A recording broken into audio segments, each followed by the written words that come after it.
ISKCON journey of self discovery seminar में चौथे session में आप सभी का स्वागत है। तो पिछले 3 सेशन में है ना, हमने जाना था। पहले सेशन में सुख के 4 स्तर जाने थे, मनुष्य और पशुओं में क्या अंतर है ना, ये जाना था हमने। और वास्तविक समस्याएं जानी थी क्या हैं, और रिलेटिव उससे समस्याएं हैं वो क्या है जानी थी। फिर अगले दूसरे सेशन में भगवान हैं कि नहीं, तो हम तथ्यों के द्वारा जानते भगवान हैं, और उनको जानने के लिए शब्द प्रमाण है ना। 3 प्रकार ज्ञान के 3 स्रोत है ना, प्रत्यक्ष, अनुमान और शब्द। तो शब्द प्रमाण से हम भगवान को जान सकते हैं, और वो शब्द प्रमाण क्या है? वेद। ठीक है। और फिर अलग अलग धर्म क्यों हैं ये हमने जाना था।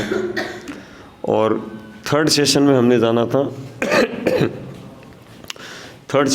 जाना था कि भगवान कौन है ना। तो भगवान जो 6 ऐश्वर्य, भग यानी 6 ऐश्वर्य, और वान यानी उनको धारण करने वाला है ना, पिछले सेशन में। तो जो 6 ऐश्वर्यों को धारण करने वाले, यानी जो पूर्ण रूप से 6 ऐश्वर्य जिनके पास हैं, जिनसे निकलते हैं, जिनके द्वारा उद्भूत हैं, जिनके पास हैं और जिनके कंट्रोल में रहते हैं, और दुनिया में किसी के पास अगर हैं तो उन्हीं का दिया हुआ है, तो वो हैं भगवान। ठीक है ना। और वो भगवान कौन है? कौन है? यस, तो कृष्णस्तु भगवान स्वयं। तो भागवतम से, ब्रह्म संहिता से है ना, और बहुत सारे शास्त्रों में, अनेक शास्त्रों में है ना, सभी शास्त्रों में लिखित हैं कि श्री कृष्ण ही पूर्ण पुरुषोत्तम भगवान है। ठीक है। और तो ये 3 सेशन जो थे पिछले, मोटा मोटी एक ही सब्जेक्ट पर थे है ना। वो क्या है? भगवान के विषय में। ठीक है। इन समस्याएं और उपाय के लिए दुनिया बनाने वाले के पास गए, तो कौन है? वो भगवान है। तो तीनों सेशन एक ही सब्जेक्ट पर थे कि भगवान कौन है। ठीक है। अब आज जो सेशन है ये है हमारे ऊपर, मैं कौन हूँ, हु एम आई, मैं कौन हूँ। तो आप कहोगे ये कैसा प्रश्न है? मैं कौन हूँ? मुझे पता नहीं है, जेब में आधार कार्ड डाला हुआ, अभी निकाल के दिखा दो मैं कौन हूँ। हैं? सबके जेब में आधार है, जेब में नहीं तो है ना, ड्राइव में क्लाउड पे डाल रखा होगा है ना, नहीं तो घर पे तो पढ़ाई होगा। इतना तो जानते हैं मैं कौन हूँ। तो ये क्या, इसके ऊपर इतना सेशन, बहुत गहराई है इसमें है ना। तो सारी की सारी शिक्षाएं श्रील प्रभुपाद जी की शिक्षाओं पर आधारित है ना।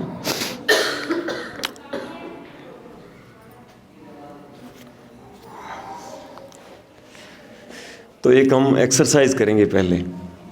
ठीक है।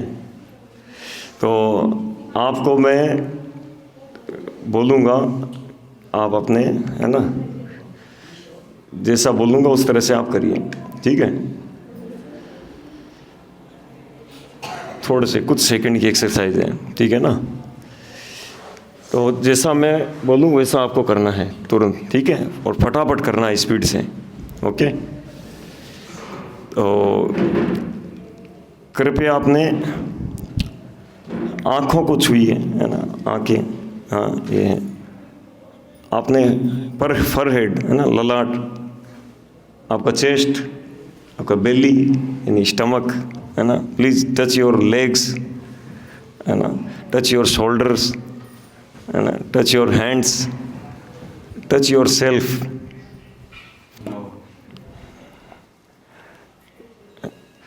तो जब खुद को छूने की बात आई तो कंफ्यूज हो गए, किसको छूना है? कंफ्यूज हो गए ना। तो फिर मैं कौन हूँ ना। ये सर मेरा है, आंखें मेरी है, नाक मेरा है, कान मेरे हैं है ना, चेस्ट है, बेली है, आर्म्स हैं, लेग्स हैं, हैंड्स हैं, ये मेरे हैं। तो फिर मैं कौन हूँ? मैं कहाँ हूँ है ना। तो हम हैं आत्मा, है ना। तो मैं कौन हूँ? मैं हूँ आत्मा, है ना। तो ये हमारी वास्तविक पहचान है। तो इस अस्थायी शरीर में रहने वाली असली शाश्वत जीव आत्मा है, जो भौतिक शरीर में रहता है ना, और वो है हम। तो ये हमारी वास्तविक पहचान है ना। तो अब हम आत्मा के बारे में, ये तो बेसिक हम हुआ कि हाँ हम आत्मा हैं, ठीक है ना। तो एक बार श्रील प्रभुपाद, इस्कॉन फाउंडर आचार्य श्रील प्रभुपाद लंदन में प्रवचन कर रहे थे, है ना। तो प्रवचन कर रहे थे, तो प्रवचन के बीच में एक व्यक्ति बोला Swami ji, I don't believe in soul, है ना। मैं नहीं मानता कि हम आत्मा है, और मैं क्या है, किसने देखा है ना। तो मैं नहीं मानता। तो प्रभुपाद बोला कि दिस इज़ योर कार। बाहर वहाँ से दिख रही थी, वो मंदिर से बाहर दिख रही थी। बोले दैट इज़ योर कार? बोले yes my car. You are this car? बोले no. This is your coat? Yes. You are the coat? Are you the coat? बोले no. This is your hands? Yes. Are you the hand? No, है ना। This is your head? Are you the head? This is your leg? Are you the leg? बोले no no. This is your body? Are you the body? No. तो उसमें वो confuse हो गया, बोले कि ये क्या पूछ लिया अब। है ना। तो वास्तव में हम हैं आत्मा, लेकिन हम इतना इसको ही इग्नोर करे रहते हैं कि हम आत्मा है, और इस बॉडी के साथ हम पहचान करते हैं, है ना। तो अब हम थोड़ा सा फिर भी प्रश्न रहता है कि क्या पता आत्मा मतलब है, ये क्या फैक्ट है या फिर ऐसा ही कल्पना है, क्या है। तो हम इसको थोड़ा तथ्यों से जानते हैं, है ना। तो तथ्यों से जानते हैं। पहला प्रूफ आत्मा का, है ना। तो 4 हम एग्जाम्पल की चर्चा करेंगे।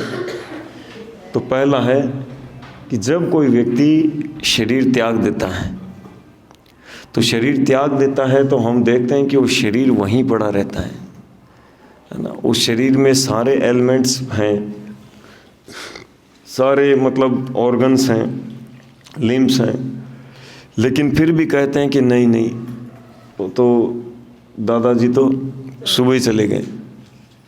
तो ये कौन है? हैं? जो पड़ा हुआ है वो शरीर है। तो फिर चला कौन गया? तो दादाजी कौन है? और जब जिंदगी भर व्यवहार कर रहे थे, तब किसको दादाजी कह रहे थे? शरीर को कह रहे थे, है ना।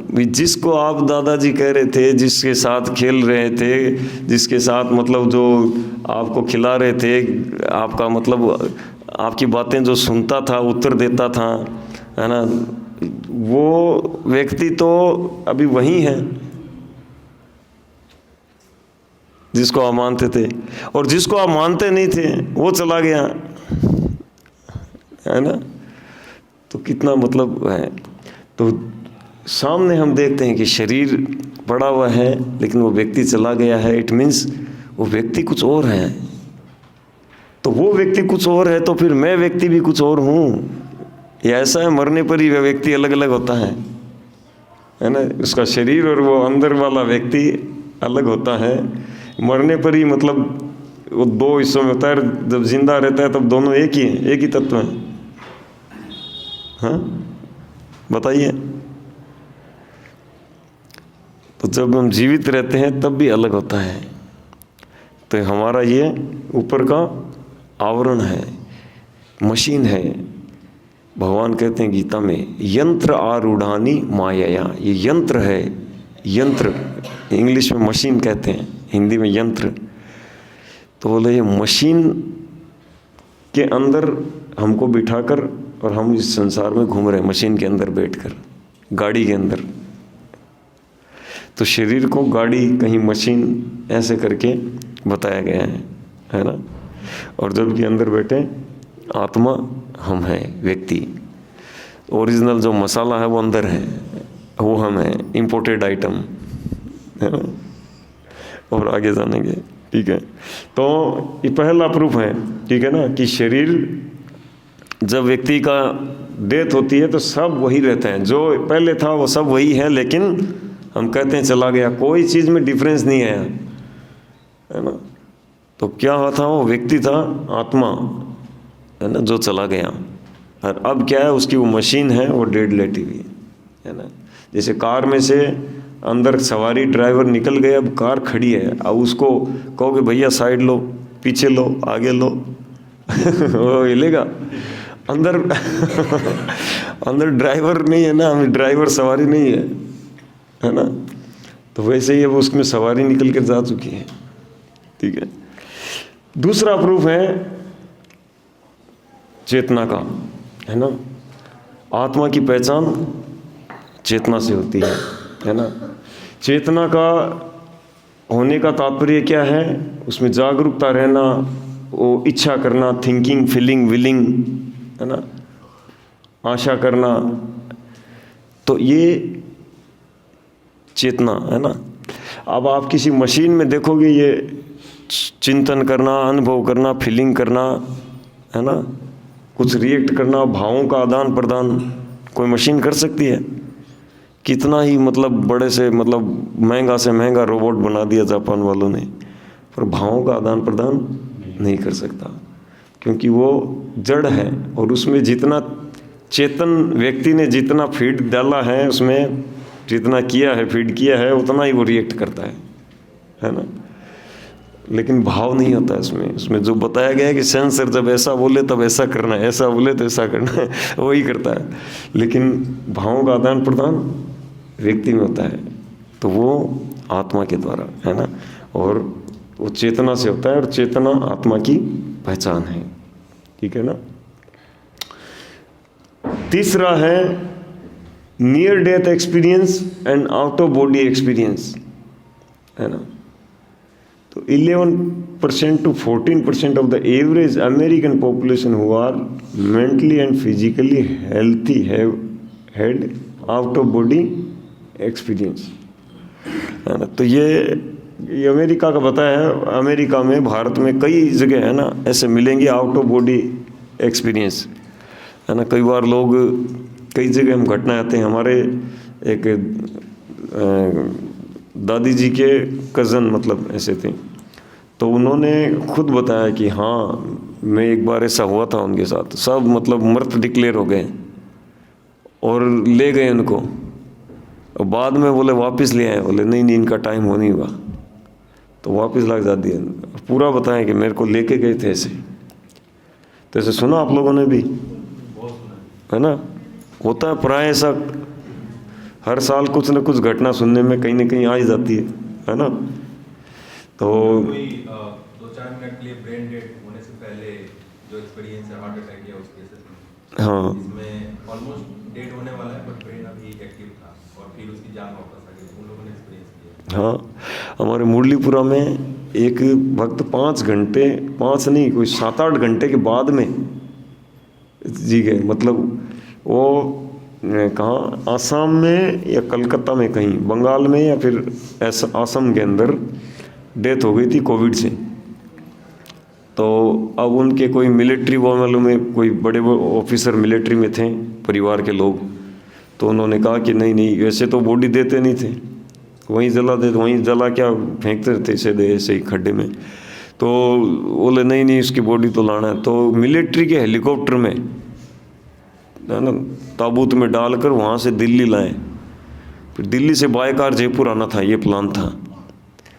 वो खुद व्यक्ति बता रहे हैं कि मेरे को ताबूत में डाल के वहाँ से भेज दिया दिल्ली, और दिल्ली एयरपोर्ट पर जब था, वहाँ से जयपुर के लिए रवाना करना था, और तब मेरे को हो जाए बोलते कि मैं कहाँ हूँ, क्यों लेटा हूँ। तो पैर थोड़ा ऊपर किया तो ताबूत का ढक्कन खुला, लोग घबरा गए क्या हुआ सॉरी। तो आउट ऑफ बॉडी एक्सपीरियंस, है ना। तो ऐसे बहुत से केस होते हैं। और नियर डेथ एक्सपीरियंस, है ना, नियर डेथ एक्सपीरियंस आप देखोगे कई लोगों में ऐसा होता है, वृद्धावस्था में है और कोई नहीं है कमरे में, फिर भी मतलब चिल्लाते आवाज़ आती है, बोले बोले क्यों निकाल रहे हो, मुझे छोड़ो, क्यों निकाल रहे हो मुझे, क्यों ले जा रहे हो, क्या ले जा रहे हो, ऐसा आवाज़ आती है ना। सुना किसी ने ऐसा? नहीं सुना था, है ना। तो ऐसे कहीं कहीं रेयर केस में से, है ना, तो जो नियर डेथ एक्सपीरियंस, है ना, मृत्यु के नज़दीक के समय का, जब उनको दिख जाते हैं यमराज के दूत आते हैं तो ऐसे आवाज़ें करते, लोग कहते हैं अरे कोई नहीं है, फिर किसको कह रहे हैं, तो वास्तव में उनके ऐसा होता है ना। और ये सब बहुत सारी रिसर्च भी इन पे हुए हैं, है ना। और अच्छा, यहाँ पे देखो एक वो भी है, हॉस्पिटल में ना हार्ट पंपिंग कर रहे हैं, वो बाहर निकल कर देख रहे हैं, है ना। तो ऐसे भी बहुत सारे होते हैं जो बाहर निकल देख रहे हैं। और बाद में ऐसे कई केस हुए हैं, तो बाद में वो बताते हैं कि डॉक्टर आप मेरे को ऐसे ऐसे दबा रहे थे, मैंने देखा ऐसे आप पंपिंग कर रहे थे, आप वो क्या बोलते हैं, शॉक लगा रहे थे, इलेक्ट्रिक, है ना, हाँ वो लगाते हैं ना जब, कि अब यही लगाना पड़ेगा, उससे कुछ आ सकता है, तो ऐसे ऐसे ऐसे लगा रहे थे। तो बोले अरे तुम्हें कैसे पता, तुम तो एनेस्थीसिया दिया हुआ था, तुम तो बिल्कुल वो थे, अचेत थे, एकदम कोमा में ऐसा थे। तो आउट ऑफ बॉडी वो बाहर निकल कर देखता है ऐसा, है ना। तो कई जगह ऐसा होता है। तो इन चीज़ों से आत्मा के अस्तित्व का पता चलता है ना। और चौथा है पास्ट लाइफ मेमोरीज, ये तो सुना होगा, हाँ कहाँ सुना, पेपर में, हाँ पेपर में प्राय आता रहता है ना। और ये देखो ये आयन स्टीवनसन, इन्होंने 50 साल रिसर्च करके और ये निकाला है 40 ईयर ऑफ इन्वेस्टिगेशन, 3000 से ज़्यादा केस उन्होंने अपनी बुक में भी कंपाइल्ड किए हैं। और इसके बाद और भी बहुत सारी बुक्स हो गई रीइंकार्नेशन पर। 3000 से ज़्यादा केस इन्होंने क्लेम किए हैं, जो कि लोग प्रूव किया है कि हमने, कि हाँ हम पिछला जीवन में हम यहाँ थे। वो बच्चा है, वो जाके बताया कि मैं वो था और सब चीज़ें बता दिया, है ना, वैसा का वैसा, है ना। बहुत सारी इसके ऊपर बुक्सें भी हो गई हैं। और ये देखिए, एक बार ये कुछ सालों की पहले की घटना है, करीब 15-20-22 साल हो गए इस घटना को, कि पहले ये दिल्ली के, साउथ दिल्ली में एक जगह ये लड़की का जन्म हुआ और इसका नाम रखा मनीषा। तो इस लड़की ने थोड़े दिन बाद जब थोड़ी बड़ी हुई इसे, तो कहा कि नहीं मेरा नाम मनीषा नहीं, मेरा नाम सुमन है। अरे सुमन है? बोले नहीं मनीषा है, तुम तो मनीषा है, सुमन क्यों बोल रही है, ऐसा क्यों? बोले मेरा नाम तो सुमन है, मैं यहाँ हुआ हूँ, ऐसे करके और बातें बताने लग गई। तो फिर गांव का नाम बताया, तो अलवर डिस्ट्रिक्ट में एक गांव है, वहाँ पर ले गए थे। ये टाइम्स ऑफ इंडिया में इसका न्यूज़ छपी थी, देखो कब है, अक्टूबर 5, 2005, times of India page number 10 पे। तो उसको फिर ले गए, उसको अलवर, उसका जो गांव था ना, वहाँ पे ले गए। और वहाँ पर ले गए तो जाकर बताया कि मैं यहाँ मनीषा करके था, और अपने जो परिवार के लोग हैं उन सबको पहचान लिया, पिता माता को, और बोला ये मेरी अलमारी है, इसमें मेरे कपड़े रहते हैं, ये रहते हैं, वो रहते हैं, बहुत तरह की चीज़ें इसने बता दी, है ना। और तो और एक बार ये सेमिनार हो रहा था मुंबई में, तो वहाँ एक व्यक्ति ने बताया कि मेरे खुद के साथ ऐसा हुआ। तो बोले मैं ऐसे पहले कहीं पे किसी जगह में था, ऐसे किसी माइंस के अंदर, तो वहाँ पे बोले मैं फिर जाके और वहाँ सब बताया। माइंस में पुरानी मशीन पड़ी थी, मैंने कहा कि ये मशीन मैं चलाया करता था और ऐसे चलती है मुझे पता है, वो चला के दिखा दिया उस मशीन को, ऑपरेट करके दिखा दिया, है ना, बचपन में ही। जो पिछली उम्र में हो, पिछली लाइफ में वो चलाया करते थे, है ना। तो ये सब चीज़ें, है ना, ये सब प्रूव करती हैं आत्मा के विषय में, है ना। तो किसी का कोई डाउट है कि हम आत्मा नहीं है, कुछ और है, ये शरीर है ना। तो ये सब चीज़ें प्रूफ करते हैं कि शरीर के अंदर बैठा व्यक्ति वो हम है ना। तो अभी हम एक एक्सरसाइज और करते हैं, ठीक है, और ये थोड़ी लंबी है, ठीक है ना। अभी हम जीवन की यात्रा करते हैं, ठीक है ना। तो आप लोग आंख बंद करके अपने कंसंट्रेशन करके अपने जीवन पर ध्यान लगाना है, ठीक है। मैं बोलूँगा और आपको मैं अपना बारे में बताऊँगा, आप अपने बारे में सोचेंगे, ठीक है ना, ओके। और जब तक मैं को आँख नहीं खोलना है और एकदम पूरा उसमें इमेजिनेशन के अंदर, मतलब इमेजिनेशन नहीं, फैक्ट है, हमारी लाइफ के अंदर पूरा जाना है, ठीक है, ओके। तो हम आँख बंद करेंगे। तो अभी मेरी उम्र 15 साल है, ठीक है। मुझे खेलने में बहुत रुचि है और दोस्तों के साथ खेलता हूँ, स्कूल जाता हूँ और आके ट्यूशन जाता हूँ, फिर थोड़ा खेलता हूँ, है ना। पापा मम्मी के साथ कुछ बात करता हूँ और इस तरह से मेरा दिन बीत रहा है। अब आगे चलते हैं। अभी मेरी उम्र 30 साल है। अभी मेरे शादी हो चुकी है, एक बच्चा है और दिन भर में थकान होकर ऑफिस से आता हूँ और घर आके मुझे सुकून मिलता है ना। मैं पत्नी अच्छा मेरे लिए खाना बनाती है और मैं खाता हूँ और मुझे अपना परिवार के साथ, बेटे के साथ बात करने में अच्छा लगता है। और जीवन स्ट्रगल है अभी आगे चलते हैं। अभी मेरी उम्र 50 साल है। अभी बच्चे अपने अपने जॉब में लगे हुए हैं और मेरे पास 5-10 मिनट के लिए बैठते हैं, बाकी मैं इधर उधर कहीं टाइम पास करता हूँ। और इस तरह से अभी और आगे बढ़ते हैं। अभी मेरी उम्र 65 साल है और मेरे बाल गिर चुके हैं, दांत आधे गिर चुके हैं और हेल्थ डाउन हो रही है और कोई मेरे पास आता ही नहीं है बात करने के लिए। ठीक है, मुझे खाना डाल देते हैं लेकिन सब लोग भाग रहे हैं, मेरे से कोई बात नहीं करता है। इवन मेरे पोता पोती वो भी बात नहीं करते हैं और इस तरह से मुझे बहुत मन से मैं बहुत दुखी रहता हूँ। अब और थोड़ा आगे बढ़ते हैं।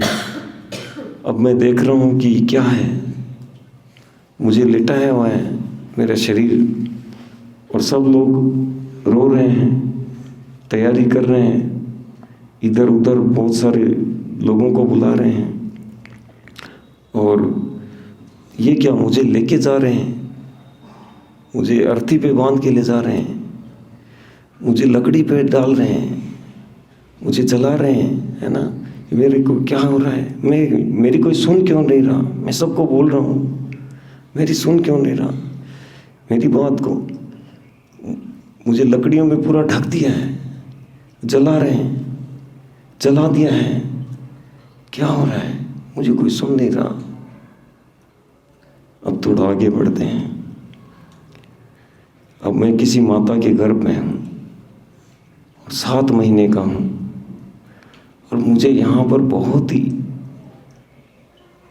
कष्ट फील हो रहा है, उल्टा लटका हुआ हूँ और बहुत घुटन हो रही है, बहुत दुखी हूँ मैं। यहाँ पर कीड़े काट रहे हैं और जलन होती है चमड़ी में, मल मूत्र से भरा हुआ है, और मैं भगवान से प्रार्थना करूं, भगवान मैं क्यों फिर से आ गया, अब मैं नहीं आऊँगा, अब दोबारा मैं यहाँ से बाहर निकलकर आपका भजन ही करूँगा, मैं फिर से दोबारा ऐसा काम नहीं करूँगा जिससे मुझे किसी माता के गर्भ में आना रहे। अभी थोड़ा और आगे बढ़ते हैं। अभी मेरी उम्र 10 साल है और मैं खेल कूद में लगा हूँ बच्चों के साथ, लेकिन मैं देख रहा हूँ कि मैं भूल गया। मैं जब गर्भ में था तो मैंने जो कमिटमेंट किया था, जो सोच के, उसको मैं बिल्कुल भूल गया हूँ। क्या हो रहा है? हरे कृष्णा, वेलकम बैक।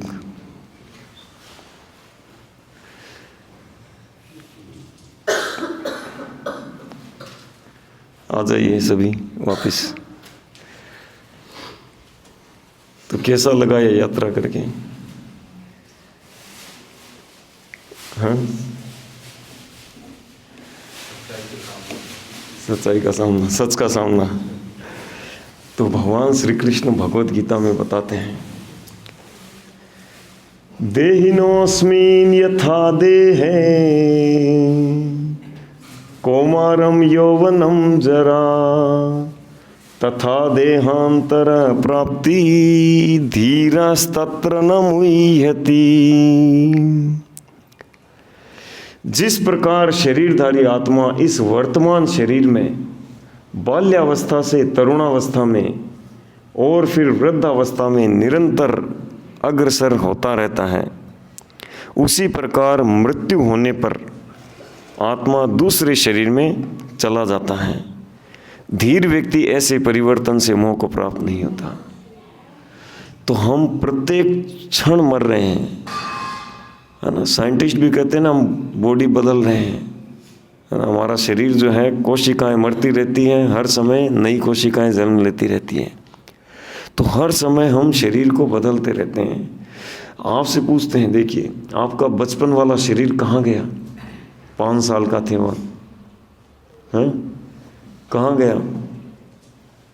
कहाँ चला गया शरीर? मृत्यु हो गई ना उसकी। लेकिन आपको पूछा जाए, आप कहोगे नहीं नहीं, मैं ही वो व्यक्ति था। मैं जब 5 साल का था तो ऐसे खेला करता था, यहाँ पे ऐसे ऐसे, ये मेरे दोस्त थे, 7 साल 6 साल, है ना। बता दो, कुछ मेमोरी है ना 5 साल की उम्र की, 5-6 साल की उम्र की, है ना। पर फोटो को मिलाओ, अभी की एक फ़ोटो लो और 5 साल के थे तब को लो, दोनों को बराबर रखो, दूर दूर तक ही नहीं मिलेगा, है ना। तो वे जो शरीर है वो पूरा जा चुका है, लेकिन हम वही हैं। और उससे 20-25 साल बाद वाली, है ना। और मान लो जैसे अभी जिनकी उम्र 60, 70, 80 है, उनको पूछो जब वो 20-22 साल के थे तब वाली फ़ोटो को मिलाओ, बहुत मुश्किल नहीं मिलेगी, है ना। हो सकता है किसी किसी का थोड़ा मिले। वृद्धावस्था में ये जवान उम्र वाली नहीं मिलेगी फ़ोटो से, मिलेगी जब 80 साल का हो जाता है व्यक्ति, और तब 25 साल की वाली फ़ोटो, दोनों मिलाओ तो शरीर पूरा बदल गया। पर वो व्यक्ति कहता है कि हाँ मैं ही, है ना, मैं ही वो व्यक्ति हूँ। बोलता है ना, जो बचपन में था तो क्या नाम है आपका? मेरा नाम धीरज है। तो 15 साल का आई एम धीरज, है ना। 25-30 साल आई एम धीरज, और जब 50-60-70 आई एम धीरज, है ना। और जब और आगे होता है पता ही नहीं कौन है भूल जाएंगे। लेकिन वो जो शरीर है वो पूरा बदल चुका है, लेकिन अंदर वाला जो व्यक्ति है वही है ना। तो इट मीन्स भगवान यहाँ पे बता रहे हैं कि जैसे हम इसी शरीर में, है ना, मरते रहते हैं, बचपन वाला मर गया, जवान है, एक समय जवान शरीर मर जाएगा, बूढ़ा शरीर हो जाएगा, तो तथा देहांतर प्राप्ति, उसी तरह अगला जन्म हम ले लेते हैं। ये शरीर खत्म हुआ, अगला जन्म। जैसे मान लो कि हम लोग कपड़े पहनते हैं, पहनते पहनते पुराना हो गया स्वेटर, अब इसको खोल के फेंक दिया है, दे दिया किसी को, और नया लिया, नया पहन लिया, है ना, कल दूसरे कपड़े पहने थे आज दूसरे पहन लिए, है ना, या फिर जो पुराने हो गए उनको बदल दिए। तो उसी तरह हम आत्मा जो है वो क्या करते हैं, शरीर बदलते हैं। तो उसको कहते हैं तथा देहांतर प्राप्ति। उसी प्रकार देह अंतर करता है आत्मा। और धीर व्यक्ति ऐसे परिवर्तन से मोह को प्राप्त नहीं होता। ठीक है। तो आत्मा के अस्तित्व के विषय में किसी का कोई प्रश्न? कोई पूछ ले आपको कि अरे कौन आत्मा, किसने देखा, तो समझा पाओगे आप? बता देंगे 4 एग्जाम्पल, है ना। ठीक है, ओके। अब हम जानते हैं आत्मा की विशेषताएं। ठीक है। तो आत्मा जो है सबसे ऊपर पहले अविनाशी। आत्मा अविनाशी है, जबकि शरीर के लिए भगवान कहते हैं ये अंतवत्तु इमे देहा। भगवद गीता का दूसरा अध्याय, किन किनों ने पढ़ा है भगवद गीता का दूसरा अध्याय अभी तक? एक जने ने, 2 है? अभी ध्यान दें। दूसरा अध्याय में 11 नंबर श्लोक से 30 नंबर श्लोक तक पूरा आत्म तत्व के विषय में, है ना। तो अविनाशी है, भगवान कहते हैं वहाँ पर अविनाशी तु तद विद्धि ये न सर्वमिदं ततः।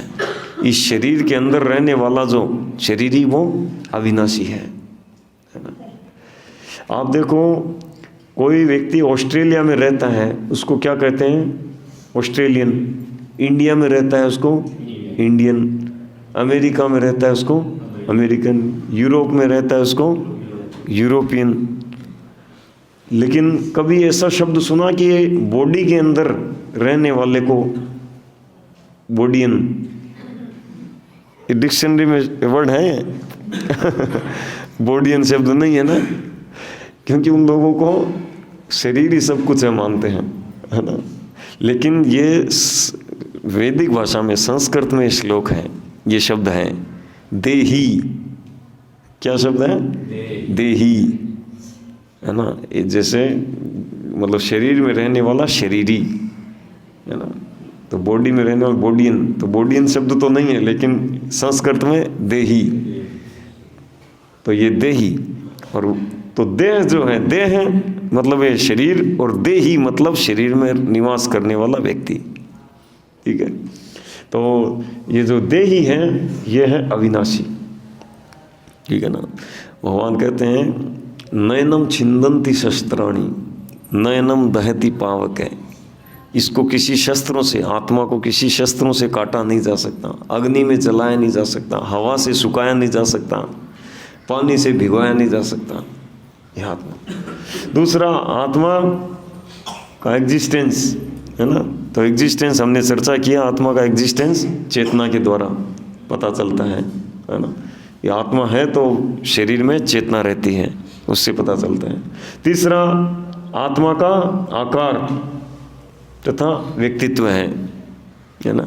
तो आत्मा का आकार होता है, व्यक्तित्व होता है। इसका साइज, यानी हमारा क्या साइज है? हरे कृष्णा, क्या साइज है हमारा? 5 फुट 8 इंच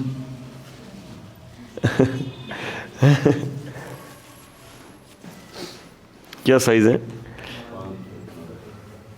कितना आपका साइज है? 6'1". Very good. तो साइज किसका है? शरीर का है। हमारा साइज क्या है? नहीं, आत्मा का साइज बताते हैं। केश अग्र शतभागस्य, है ना, कठोपनिषद में और इनमें बताया गया है। तो बाल का जो अग्र भाग है ना, हेयर टिप, उसका 100 हिस्से कर दो, 100 टुकड़े, फिर प्रत्येक टुकड़े के फिर 100 टुकड़े कर दो, यानी 10,000वां हिस्सा। बाल के अग्र भाग का 10,000वां हिस्सा, ये है हमारा साइज। अब फोटो खींच के कैसे आधार कार्ड में लगाएंगे फोटो आएगी नहीं, सूक्ष्मदर्शी से खींचेंगे तो भी फोटो नहीं आएगी। इसलिए हम शरीर की फोटो लगाते हैं आधार कार्ड में। अगर कह दें चलो मोदी जी कह दें कि ओरिजिनल फोटो लगेगी अब से, है ना, बॉडी की नहीं बॉडीयन की फोटो लगेगी, तो फोटो खींच ही नहीं पाएंगे। तो ये हमारा आकार है ना, शास्त्रों में बताया।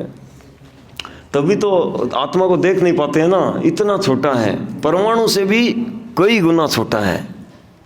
और आत्मा का व्यक्तित्व है, यानी कि आत्मा व्यक्ति के रूप में रहता है। ऐसा नहीं कि यहाँ पर आत्मा है और जब मर जाएगा तो वो ज्योति में विलीन हो जाएगा और ज्योति बन जाएगा, ऐसा कभी नहीं है। आत्मा का एक व्यक्तित्व होता है, व्यक्ति है आत्मा।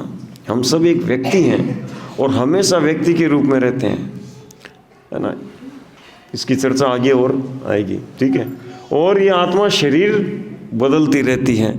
एक शरीर में, है ना, जन्म से लेके मृत्यु तक वो शरीर नाश हो जाता है, जर्जर हो जाता है एकदम, तो उसको छोड़ के अगला शरीर, फिर उसमें जन्मना बढ़ना और उसमें फिर नाश हुआ अगला जन्म। तो ऐसे शरीर बदलता रहता है।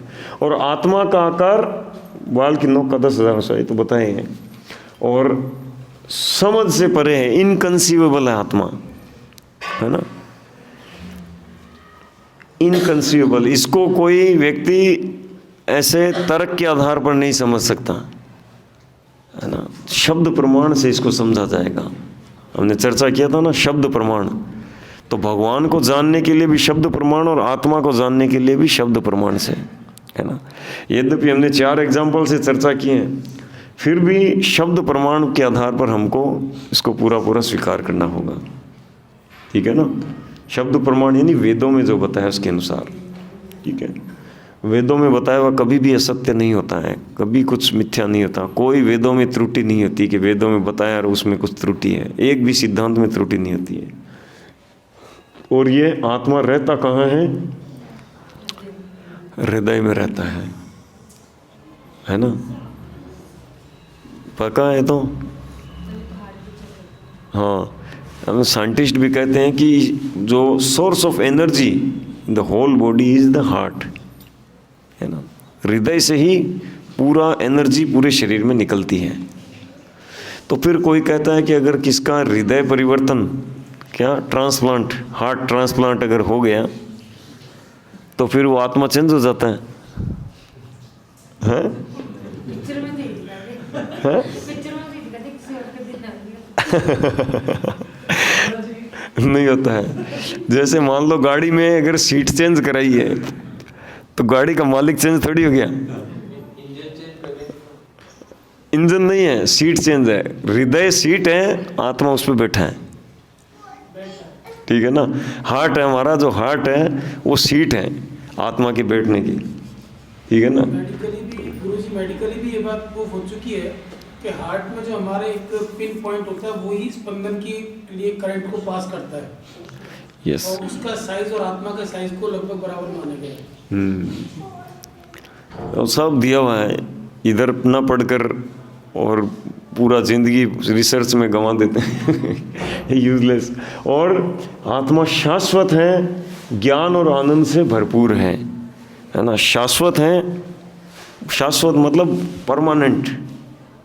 न हन्यते हन्यमाने शरीरे, शरीर के मारे जाने पर भी ये मारा नहीं जाता है। आत्मा का कभी भी मृत्यु नहीं होती है, यानी हमारी, किसकी बात हो रही है? हमारी हो रही है। हमारी कभी भी मृत्यु नहीं होती है ना। कोई भी हमको मार नहीं सकता, कोई काट नहीं सकता, कोई जला नहीं सकता, कोई सुखा नहीं सकता, कोई भिगो नहीं सकता, कुछ भी बाल भी बांका नहीं कर सकता हमारा, है ना। और ज्ञान से पूर्ण होता है हम, और आनंद से भरपूर। तो हमारा जो है ना वास्तविक जो है पोजीशन, वो हम आनंद से भरपूर हैं, ठीक है ना। तो ये चर्चा आएगी आगे, तो फिर यहाँ आनंद क्यों नहीं है है ना। ओके, तो अब प्रश्न उठता है कि जब मैं इतना पावरफुल हूँ, आत्मा हूँ, मैं ज्ञान से परिपूर्ण हूँ, है ना, सच्चिद आनंद हूँ, श्री कृष्ण के बारे में हमने चर्चा की थी। पूर्ण पुरुषोत्तम भगवान श्री कृष्ण सच्चित आनंद के विग्रह हैं, है ना। शाश्वत ज्ञानमय आनंदमय, सच्चित आनंद यानी शाश्वत ज्ञानमय और आनंदमय, है ना। शाश्वत मतलब इटरनल, परमानेंट, कोई उनमें विकार कोई परिवर्तन नहीं होता है, और ज्ञानमय है और आनंदमय है, और आत्मा के लिए भी बताया गया है ना, ये शाश्वत ज्ञानमय आनंदमय। तो फिर प्रश्न उठता है, तो फिर है ना A+B+C, है ना, तो मतलब हम भी श्री कृष्ण बन जाएंगे, हम भी भगवान हो जाएंगे। तो इसके बारे में जानते हैं, हम भगवान के पार्ट एंड पार्सल हैं, अंश हैं, ठीक है। और अंश होने के कारण जैसे समुद्र की एक बूंद है, तो वो बूंद में समुद्र के गुण है कि नहीं, सोडियम पोटेशियम, है ना, क्लोराइड, ये सब क्या होता है ना, जो समुद्र के अंदर जो होते हैं वो उस बूंद के अंदर भी है। लेकिन तो क्या वो बूंद समुद्र है? तो हम क्वालिटिवली भगवान के समान हैं, लेकिन क्वांटिटिवली बहुत छोटे हैं, भगवान बहुत बड़े हैं, है ना। तो दूसरा, भगवान परम स्वतंत्र हैं और किसी के अधीन नहीं है। क्या कोई कह सकता है कि मैं नियंत्रित नहीं हूं, मैं स्वतंत्र हूं, मैं भगवान हूं, है ना। भगवान परम स्वतंत्र हैं। स्वराट कहा जाता है ना। ग्रुप में एक श्लोक भेजा था, उसमें दिखा भगवान स्वराट हैं, वो अपना डिसीजन खुद लेते हैं, कोई भी उनके ऊपर नहीं है, उनके ऊपर कोई भी ऐसा नहीं है जो उनको नियंत्रण दे या उनका कोई प्लान तय करे, उनको कंट्रोल करे, कोई नहीं है। लेकिन हम में से कोई भी फ्री नहीं होता है, सभी कंट्रोल्ड हैं, है ना। हम सभी कंट्रोल्ड हैं और वह परम नियंता, है ना, सुप्रीम कंट्रोलर है, ठीक है ना। आप देखोगे हमारा शरीर भी हमारे कंट्रोल में नहीं है किसी का। बढ़ती उम्र को कोई रोक सकता है, बाल सफ़ेद आ रहे हैं कोई रोक सकते हैं, है ना, झुर्रियाँ आ रही है रोक लो, नाखून बढ़ रहे हैं, है ना, रोक लो, कोई हमारे शरीर को भी हम रोक नहीं सकते।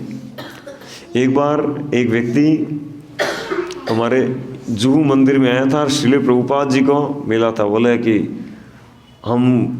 बोले आप कौन है? बोले कि हम भी भगवान हैं, जैसे अंदर जो बैठे हैं यहाँ अल्टर में, वेदी में जो बांसुरी लिए, हम भी वही हैं। बोले अच्छा आप भी वही हो, बहुत बढ़िया, ठीक है बैठिए। तो थोड़ी देर बैठे थे, वो मिले, है ना, और तो प्रभुपाद जी ने कहा कि सब दरवाजे और बंद कर लीजिए, है ना। तो उनको कहा कि भगवान है ना, तो भगवान तो परम नियंता होते हैं, तो आप भी परम नियंता हैं? बोले हाँ हम कंट्रोलर हैं, पूरे कंट्रोलर हैं। बोले मैं भी हूँ, मैं कुछ भी कर सकता हूँ। ठीक है, तो थोड़ी देर बैठिए, तो आप सब कुछ कंट्रोल कर लीजिए। तो थोड़ी देर बाद उन्होंने कहा कि रेस्ट रूम है ना, कहाँ है, वॉशरूम कहाँ है? बोला आप तो कंट्रोलर हो ना, तो कंट्रोल करो। हाँ मैं कर सकता हूँ। बैठ गया, फिर थोड़ी देर आधा एक घंटा, नहीं कहाँ है वॉशरूम बता। अरे आप तो भगवान हो ना, तो कंट्रोल करो। और थोड़ी देर बोले नहीं हूँ मैं भगवान, कहाँ है बाथरूम बताओ मेरे को, जल्दी मेरे को जाना है। हाँ बोले ठीक है, भगवान गिरी गई इनकी, जाओ बताओ इनको। बाथरूम करके आया, बोला कि मैं तो मजाक कर रहा था, मैं तो भगवान ही हूँ। तो ऐसे कई संसार में होते हैं, है ना, अपने आप को बताते कि किसी के कंट्रोल में नहीं रहता है ना। इसके बारे में हमने पहले भी कई एग्जाम्पल चर्चा किए थे। तो हम लोग देखिए, हम लोग कुछ चीज़ें कंट्रोल कर सकते हैं, कुछ चीज़ें हम बना सकते हैं, विमान बना सकते हैं, ऊंची इमारतें बना सकते हैं, है ना। और लेकिन हम लघु हैं, है ना। भगवान विभु हैं और हम अणु हैं, ठीक है ना। हम लोग क्या बोलते हैं, सैटेलाइट भी बना लेते हैं, लेकिन क्या हम आकाश में, ये अंतरिक्ष के अंदर इन ग्रहों को तैरा सकते हैं कि दूसरी पृथ्वी बना लें, पृथ्वी जैसा एक और बना लें, एक और सूर्य बना लें, एक और ब्रह्मांड बना लें, बना सकते हैं? कभी नहीं। तो हम लोग कंट्रोलर हैं टीनी, क्या, अणु, लेकिन भगवान जो है वो इनफाइनाइट, विभु है ना। तो हम कुछ चीज़ों को कंट्रोल कर पाते हैं, लेकिन भगवान अनंत कंट्रोल करने वाले हैं। ठीक है, तो हम भगवान के क्वालिटिवली, है ना, गुणात्मक दृष्टि से हम उनके समान हैं, क्योंकि हम उनके पार्ट एंड पार्सल हैं, लेकिन तुलनात्मक दृष्टि से हम उनके समान नहीं हैं। Okay, clear. अब प्रश्न उठता है कि आत्मा आई कहाँ से और क्यों आई है, यानी हम आए कहाँ से और क्यों आए हैं, है ना। तो हम भगवान के धाम से आए हैं, इस संसार के नहीं है, हम इम्पोर्टेड हैं, है ना, इंपोर्ट करके हमको लाया गया है ना इस संसार का आइटम नहीं है ना? और आए क्यों हैं हम, है ना, इस संसार में क्यों आए हैं? 2 कारण से आए हैं। भगवद गीता में भगवान बताते हैं, इच्छा द्वेष समुत्थेन द्वंद्व मोहेन भारत, 7वां अध्याय 28 नंबर श्लोक, है ना, पढ़ सकते हैं घर जाके। तो इच्छा द्वेष समुत्थेन, हमने भगवान से द्वेष किया, है ना। जब आत्मा की उत्पत्ति हुई तो उनको पूछा गया, आप भगवान के धाम में, है ना, भगवान के साथ सेवा में जुड़ना चाहते हैं या क्या करना चाहते हैं? बोले नहीं नहीं नहीं नहीं। तो ज़्यादातर ने उधर चुन लिया, है ना, बड़ा हिस्सा, लेकिन कुछ लोगों ने इधर का चुन लिया। बोला नहीं नहीं, हम केवल भगवान ही अकेले एंजॉयर को हैं, क्यों हैं हम एंजॉयर बनेंगे, वही भगवान क्यों है अकेले ही, हम भी भगवान बनेंगे, है ना। वही प्रकृति को नियंत्रण क्यों करते हैं, हम भी नियंत्रण करेंगे। तो भगवान कहेंगे, अरे तुम अणु हो भाई, मैं विभु, तुम लोग हो नहीं सकता कभी भी। लेकिन हमने कहा कि नहीं नहीं, हमें ऐसा करना है। तो जैसे फिर हमारे लिए, है ना, क्योंकि भगवान हमारे पिता है ना, वो कहते हैं गीता में, पिता अहमश्च जगत है, मैं पूरे जगत का पिता हूँ, है ना, सभी जीवों का। तो फिर पिता होने के कारण क्या है, हमारे लिए एक संसार की रचना करी, और रचना करके और हमको यहाँ पर, है ना, बना दिया कि तुम मालिक हो, ये संसार तुम्हारे एंजॉय के लिए है ना। जैसे छोटा बच्चा मम्मी को कहती है, बच्ची, मम्मी मम्मी मुझे भी कुकिंग करना है, मैं भी खिचड़ी बनाऊंगी। मम्मी कहती, बेटा तुम बना नहीं सकती, जल जाओगी। बोले नहीं नहीं नहीं, मुझे भी बनाना है। बेटा तुम कैसे बनाओगी, इतनी छोटी है, मुझे भी करना है, मुझे भी दो, मुझे भी दो। तो मम्मी क्या कहती है, मार्केट से किचन सेट ला देती है, लो इसमें बनाओ, और किचन सेट ला देती है, और वो किचन सेट में, लो बेटा इसमें तुम बनाओ। और वो कहती है, हाँ हाँ बहुत अच्छा है, इसमें मैं, ये सिलेंडर है, ये चूल्हा है, ये है, ये है, कुकर है, अब खिचड़ी बना रही हूँ, लो मम्मा खिचड़ी बना दी मैंने बनेगी खिचड़ी कभी, हैं? तो उसी तरह से हम भगवान बनने के लिए इस संसार में आए हैं, है ना। लेकिन वास्तव में भगवान हमसे बहुत प्रेम करते हैं, है ना। वो हमारे साथ आनंद का आदान प्रदान करने के लिए हमको उत्पन्न किया है। भगवान ने हमारी सृष्टि क्यों की, जीवों को उत्पन्न क्यों किया है, आत्माओं को आनंद का आदान प्रदान करने के लिए, है ना। लेकिन हमने क्या कहा कि नहीं, हम आपके जैसा भगवान बनेंगे दूसरा, तो दूसरा कोई बन नहीं सकता, है ना। कई जगह देखते हैं कि इतिहास में कई ऐसे हैं जो भगवान से वरदान मांगते हैं, है ना, जैसे प्रश्नि और सुतपा ने मांगा था, बोला कि हमको आपके जैसा संतान चाहिए। तो भगवान ने कहा मेरा जैसा तो कोई हो ही नहीं सकता, तो मैं ही आपका संतान बन के रह जाऊँगा, है ना।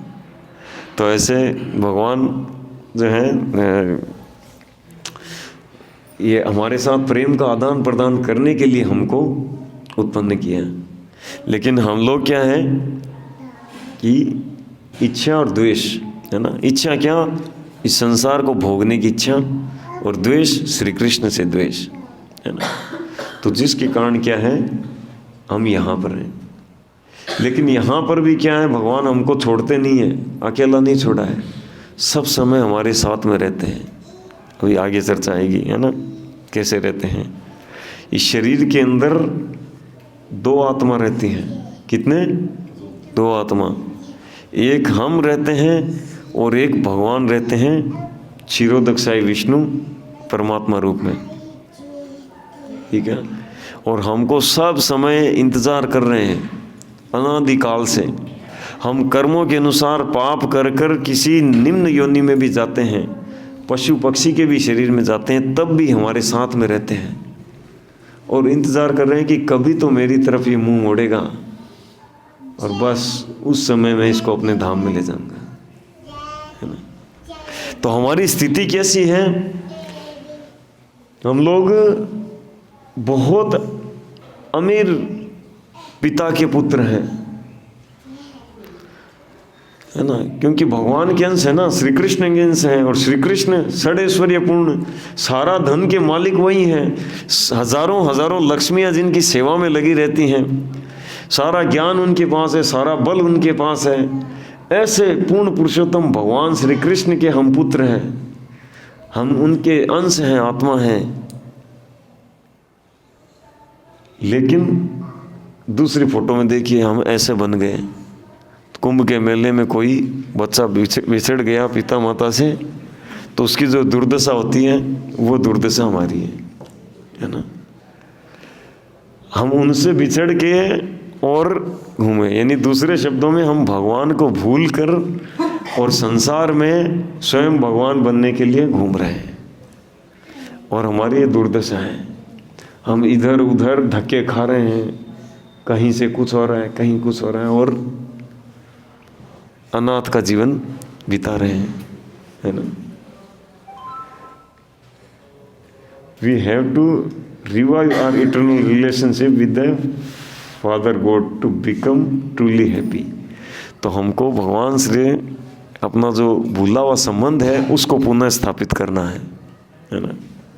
हम अपना संबंध को भूल गए हैं, भगवान को भूल गए हैं।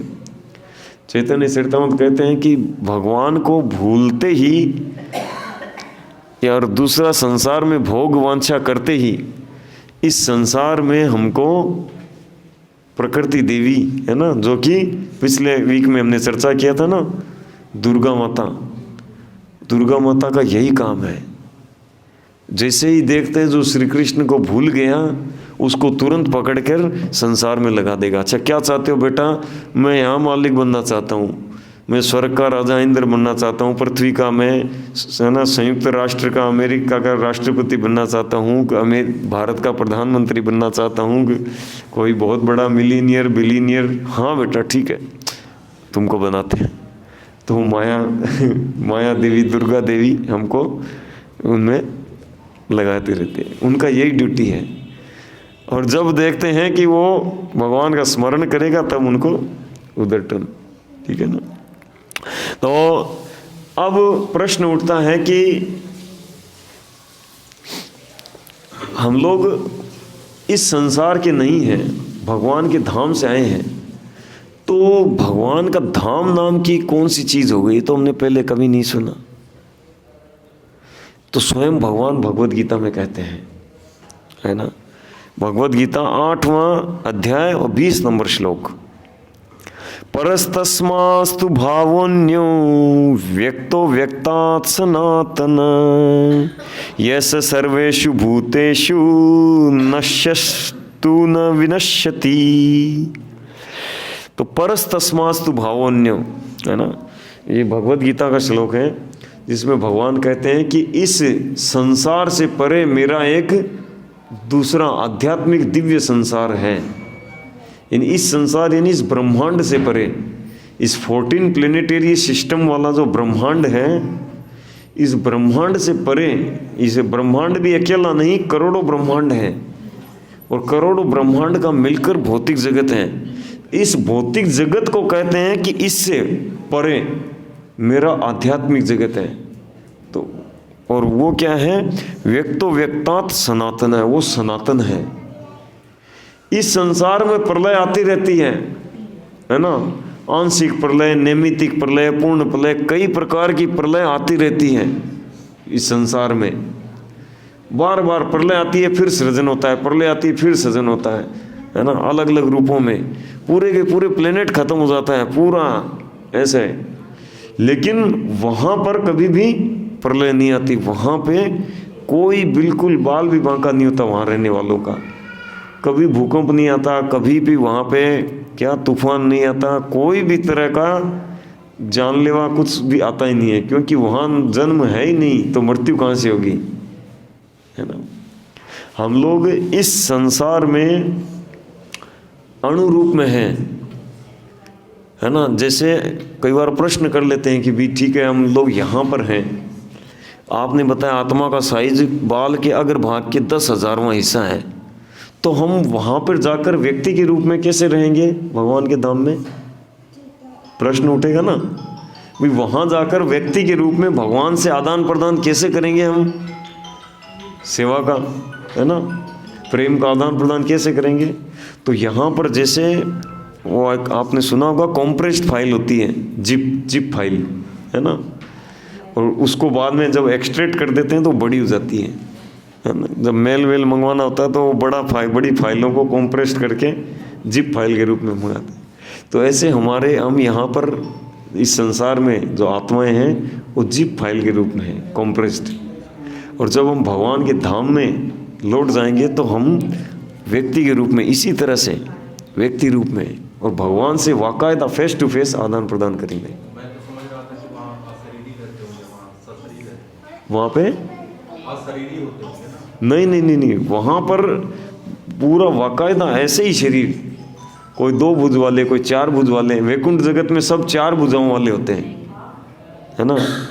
और वैकुंठ में जो सर्वोच्च है गोलोक, वहाँ पर सब 2 भुजाओं वाले हैं, है ना।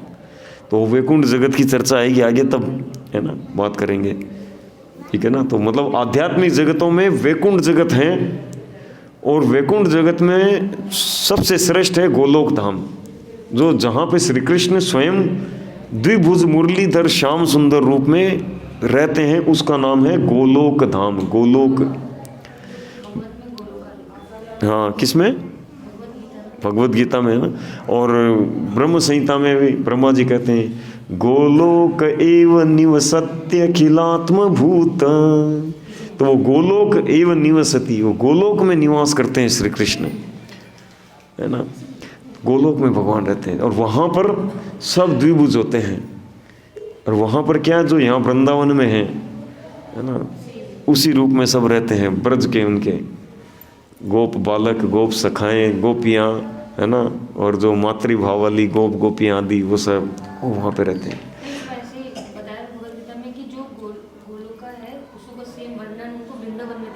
यस, उसी गोलोक को भगवान विस्तार करते हैं, यहाँ पे लेके आते हैं, ठीक है ना। तो इसके अतिरिक्त एक अन्य अव्यक्त प्रकृति है जो शाश्वत है और इस व्यक्त तथा अव्यक्त पदार्थ से परे है। उस श्लोक का अनुवाद है ना, ये पर श्रेष्ठ और कभी नाश न होने वाला है। जब इस संसार का सब कुछ लय हो जाता है तब भी उसका नाश नहीं होता, ठीक है ना। तो ये आध्यात्मिक जगत, वहाँ से हम हैं, लेकिन यहाँ पर जन्म मृत्यु जरा व्याधि के चक्कर में घूम रहे हैं। क्यों? क्योंकि पापा को भूल गए, असली पापा को भूल गए है ना। भगवान कहते हैं सर्व योनिषु कौन्तेय अहम बीज प्रदा पिता। सभी जीव योनियों का मैं ही बीज प्रदाता पिता हूँ। पिता अहमस्य जगत है, माता धाता पिता मैं ही पूरे जगत का पिता हूँ। और उनको भूलकर, असली पिता को भूलकर हम यहाँ पे घूम रहे हैं, है ना। भागवत में वर्णन आता है कि हम लोग यहाँ पर एक परिवार में ऐसे ही मिलते हैं जैसे ट्रेन के अंदर, वहाँ तो ट्रेन का नहीं, वहाँ प्याऊ का एग्जाम्पल दिया है। जैसे प्याऊ पर पानी पीने के लिए कुछ लोग इकट्ठा हुए और पानी पीने के बाद कोई कौन से गांव गया, कोई अपने गांव गया, सब अपने अपने गांव, है ना। या फिर जैसे जब हवा चलती है तो हवा चलती है तो फिर जो पत्ते होते हैं ना पेड़ों के, वो कहीं पर झुंड बन जाता है। थोड़ी देर बाद फिर हवा चलती है तो यहाँ से झुंड बिखरा और वो पत्ता उस झुंड में मिल गया, वो पत्ता उस झुंड में, वो इसमें। ऐसे हम एक जन्म लेते हैं, इस परिवार में बन गए, जुड़ गए, और ये 100 साल, 60, 70, 80, 100 साल हुआ, यहाँ से निकले दूसरे परिवार का हिस्सा बन गए, फिर तीसरे का बन गए। ऐसे करके करोड़ों करोड़ों बिता दिए हमने, करोड़ों करोड़ों पिता माता, करोड़ों करोड़ों भाई बहन, बिजनेस, पत्नी पति, ये वो क्या क्या नहीं किया, इतने बिता चुके हैं, है ना। ओके, तो आध्यात्मिक जगत जो है भगवान का धाम है ना, तो वही है हमारा मूल होम टाउन, है ना। तो वो आनंद से पूर्ण है, अनंत है और सभी अज्ञानताओं से परे हैं। वहाँ पर किसी भी प्रकार की अज्ञानता नहीं है और केवल आनंद ही आनंद है। ब्रह्म संहिता में ब्रह्मा जी बताते हैं, चिंतामणि प्रकर सद्म सुकल्प वृक्ष लक्षावृतेषु सुरभीर विपालयन्तम। बोले वहाँ की मिट्टी भी चिंतामणि है ना।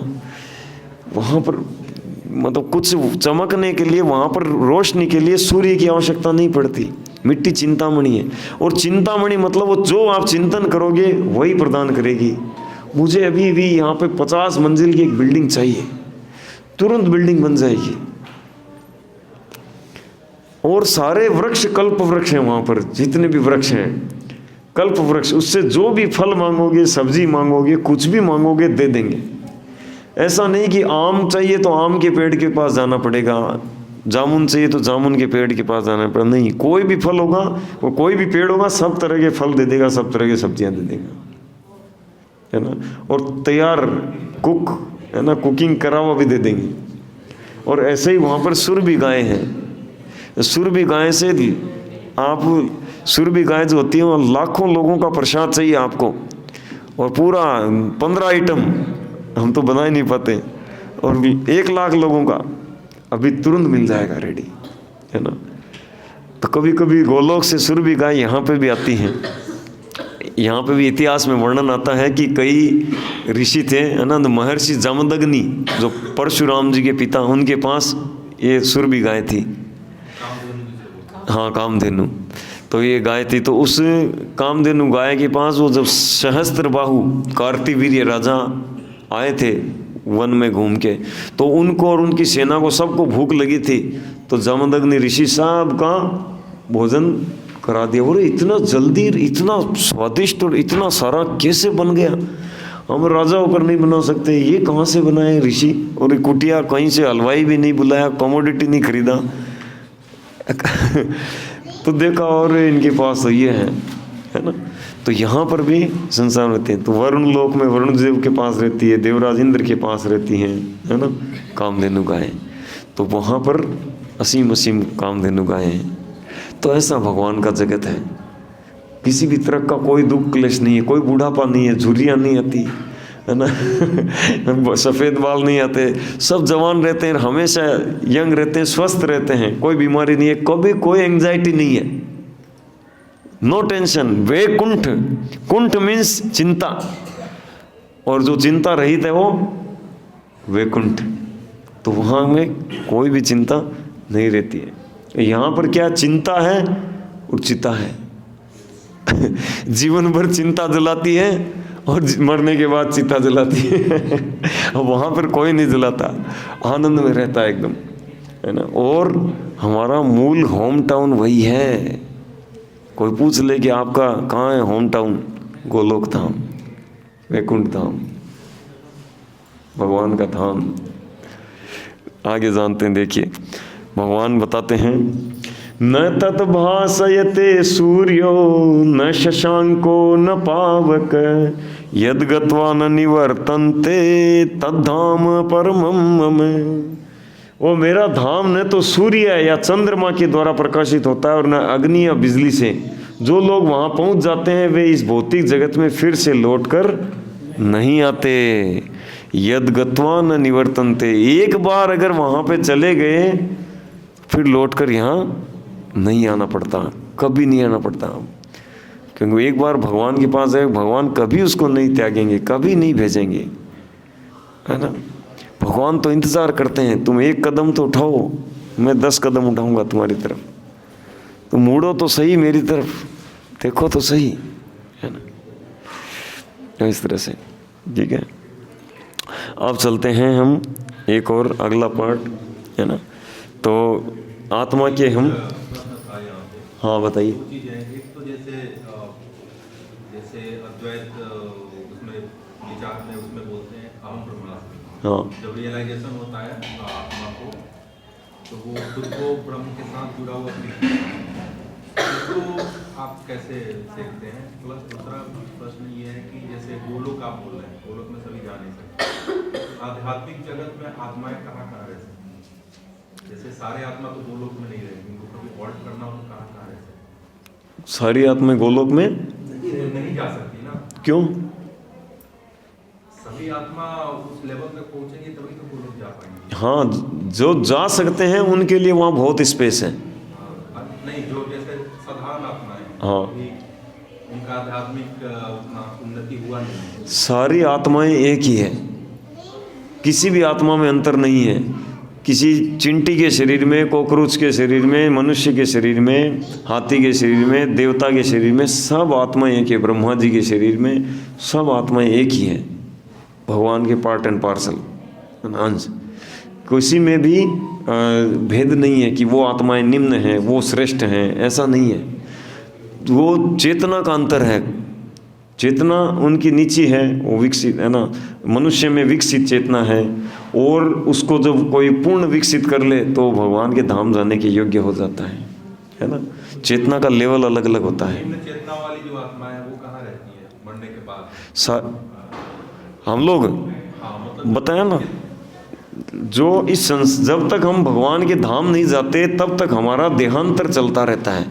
एक शरीर एंड हुआ, दूसरा शरीर में तुरंत जातस्य ही ध्रुवो मृत्यु, ध्रुवम जन्म मृत्युश्च च। जन्म लेने वाले का मृत्यु ध्रुव है, मतलब अटल है, और मरने वाले का जन्म भी ध्रुव है, अटल है। तुरंत तुरंत मरने से पहले तय हो जाता है कि कौन सी माता के गर्भ में जाएगा ये, है ना। मनुष्य के, कुतिया के, कौन सी के जाएगा, सब तय हो जाता है पहले से ही।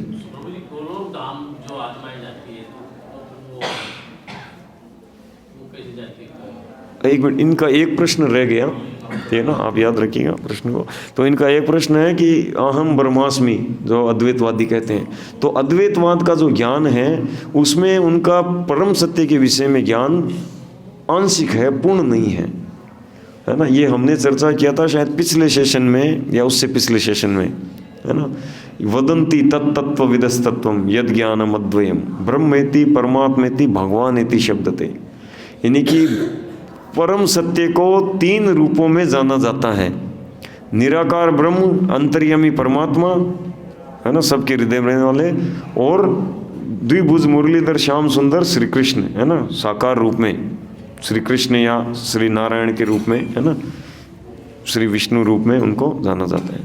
तो ये 3 अनुभूतियाँ हैं। तो जो निराकार ब्रह्म की अनुभूति है उनका आंशिक ज्ञान है, उनका ज्ञान परम सत्य के विषय में पूर्ण नहीं है, ठीक है ना। जिस कारण क्या होता है कि वो कहते हैं कि आत्मा जो है वो उसमें लीन हो जाता है।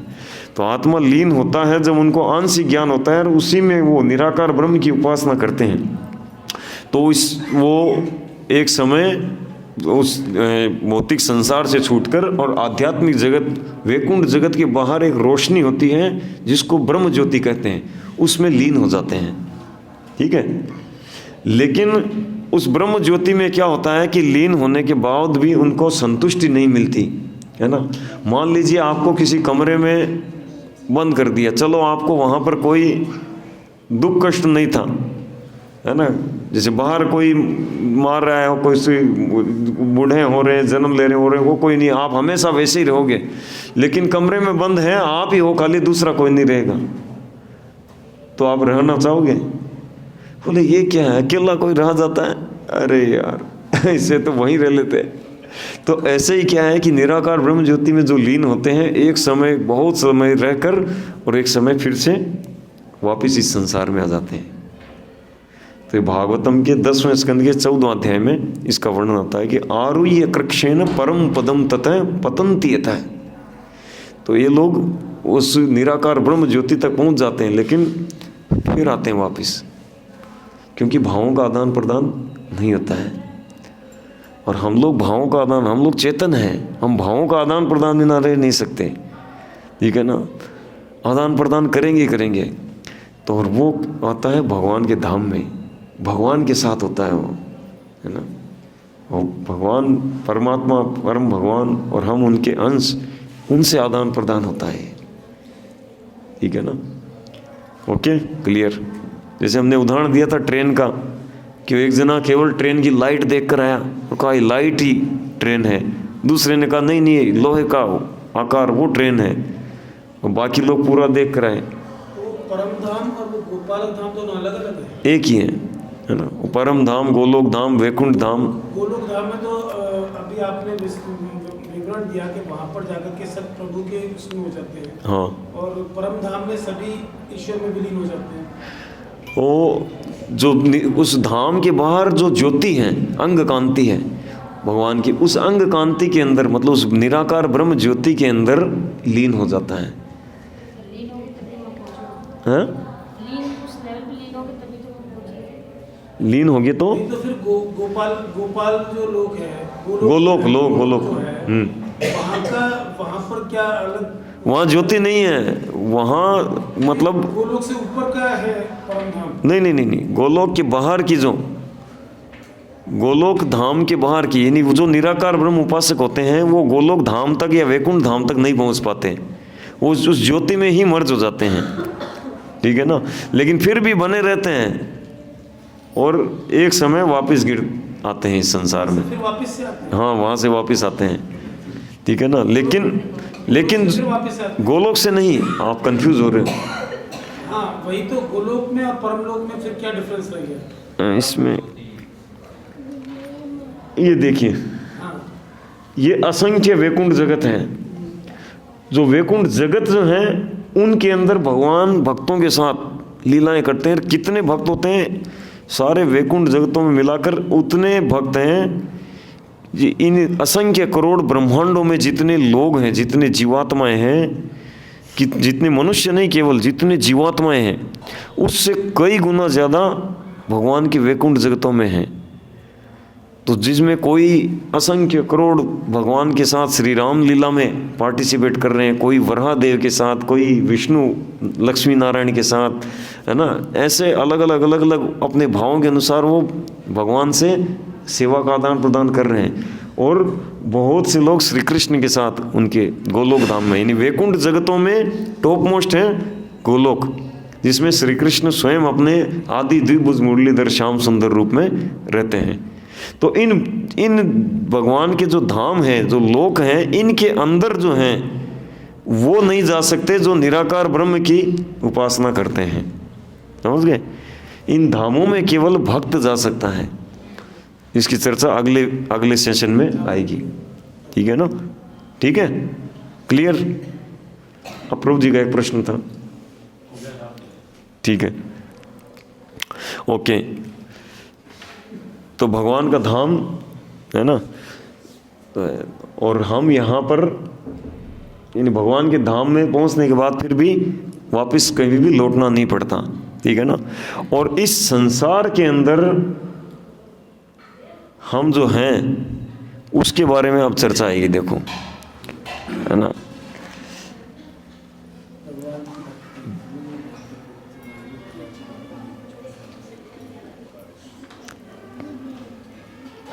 तो हमने पिछले वीक चर्चा किया था कि दुर्गा जी, है ना, उनकी ड्यूटी क्या है? अभी चर्चा तो अभी किया था कि उनकी ड्यूटी क्या है कि यहाँ पे जो भगवान को भूलने में होते हैं उनको यहाँ पर फंसा के रखना। घुमाना फंसा के रखना। सही शब्द है, हाँ सही शब्द है, फंसा के रखना। बिल्कुल। योग माया जो नहीं महामाया, ये योग माया नहीं है, क्या बोलते हैं इसको, बहिरंगा शक्ति माया है ना। योग माया अंतरंगा शक्ति को बोलते हैं, ठीक है ना, वो आगे चर्चा आएगा। तो इस संसार को जेल के समान तुलना किया गया है। किसके समान? जेल के समान, है ना। अब कोई जेल में व्यक्ति आएगा तो उसको सबसे पहले क्या होता है, क्या दिया जाता है? नहीं, जेल में एंट्री होते ही क्या दिया जाता है? कपड़े। किसने बताया? आइडेंटिफिकेशन। हाँ, कपड़े। अरे ड्रेस देते हैं। आप कभी गए नहीं शायद जेल में? हम लोग 4 बार जाके हैं। मैं 4 बार जेल में जाके हूँ, जयपुर की सेंट्रल जेल में, भगवत गीता डिस्ट्रीब्यूशन करने।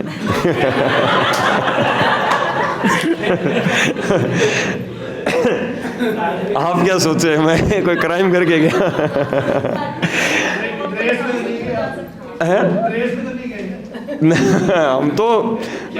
हम तो कृष्णदास की ड्रेस में गए देखो।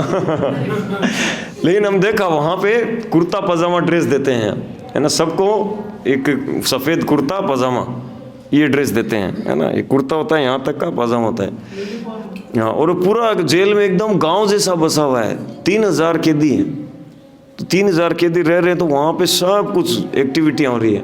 बहुत से तो मैनेजमेंट के कार्य भी कैदी लोग ही संभालते हैं। कंप्यूटर में डेटा मेंटेन करना, कहीं पे 100 कैदियों के ऊपर ये व्यक्ति हेड है, जा रहे तुम्हारे 100 लोगों को लेके आओ, इधर प्रोग्राम है, लाया सर, जो है लेके आया। एकदम पूरा वहाँ पे अंदर आप 2-4 दिन रहोगे तो लगेगा नहीं कि जेल है क्या, ऐसा लगेगा कि ये दूसरा कोई गांव में आ गया मैं। हम लोग प्रोग्राम करने गए, 2-2.5 घंटे रुके थे, तो देखा हमने सब, मतलब घरों में, गांव में जो एक्टिविटी ना सामान्य गांव में वैसा हो रहा है। मंदिर भी बना हुआ है, अलग अलग घर बने हुए हैं ऐसे। तो जेल में जाते ही सबसे पहले क्या होता है, उनको ड्रेस दी जाती है। ऐसे ही संसार में जब जीवात्मा आता है तो उसको 2 ड्रेस दी जाती है। एक है स्थूल पदार्थ से बना हुआ शरीर और दूसरा है सूक्ष्म पदार्थ से बना हुआ शरीर। तो 2 कवर हमारे ऊपर लगे रहते हैं। तो स्थूल क्या है? भूमि, जल, अग्नि, वायु, आकाश से बना हुआ ये ग्रॉस बॉडी। और सूक्ष्म शरीर क्या है ना? मन, बुद्धि और मिथ्या अहंकार। तो 2 प्रकार के शरीरों में हमको, तो यहाँ ये मिथ्या लिखने का क्या? हाँ, फॉल्स ईगो एक, क्योंकि एक ट्रूली है ना, ट्रुथ ईगो भी होता है, ट्रू ईगो। सर ईगो तो ईगो ही होता है, ट्रुथ और फॉल्स क्या होता है? हाँ, तो ईगो जो सत्य अहंकार होता है ना, जो ट्रू ईगो होता है वो काम का होता है, फॉल्स ईगो काम का नहीं होता। ठीक है, फॉल्स ईगो क्या कहता है हमको कि शरीर मैं हूँ, ठीक है ना। अहम आकार मीन्स, अहंकार मतलब बना है 2 शब्दों से, अहम प्लस आकार। तो ये आकार अहम मैं हूँ, तो ये सच बात है? सच है? नहीं है ना, मिथ्या बात है, इसीलिए मिथ्या अहंकार है वो। हाँ, ये अहंकार झूठा है। और सत्य अहंकार? सत्य अहंकार है कि मैं आत्मा हूँ, मैं श्री कृष्ण का अंश हूँ। तो वो अहंकार कहाँ हुआ? अहंकार हुआ कि मैं आत्मा हूँ, मैं बाल के अगर भाग का 10,000वां हिस्सा हूँ, श्री कृष्ण का अंश हूँ। वो तो समर्पण हो गया ना, वो अहंकार कहाँ हुआ? सत्य का अहंकार हुआ। अरे आकार को स्वीकार किया ना, तो सत्य अहंकार। हम ईगो शब्द को क्या है कि नेगेटिव रूप में केवल जाना है अब तक, इसीलिए हम इसको कंफ्यूज हो रहे हैं, है ना। ट्रूली ईगो को नहीं जाना। हाँ हाँ, फॉल्स ईगो है ना, तो फॉल्स ईगो जो भी है। तो ये हमको यहाँ पर ये भगवान की जो शक्ति है, ये भौतिक शक्ति से हमको ये 2 प्रकार के शरीर मिलते हैं, स्थूल शरीर और सूक्ष्म शरीर। ये स्थूल शरीर जो होता है, जब इसको नाश होता है तो उसको इस संसार में मृत्यु कहते हैं, ठीक है ना। और लेकिन जो सूक्ष्म शरीर है उसका नाश नहीं होता, वो बना रहता है। हम उसके अंदर हम एकदम कवर्ड रहते हैं हमेशा।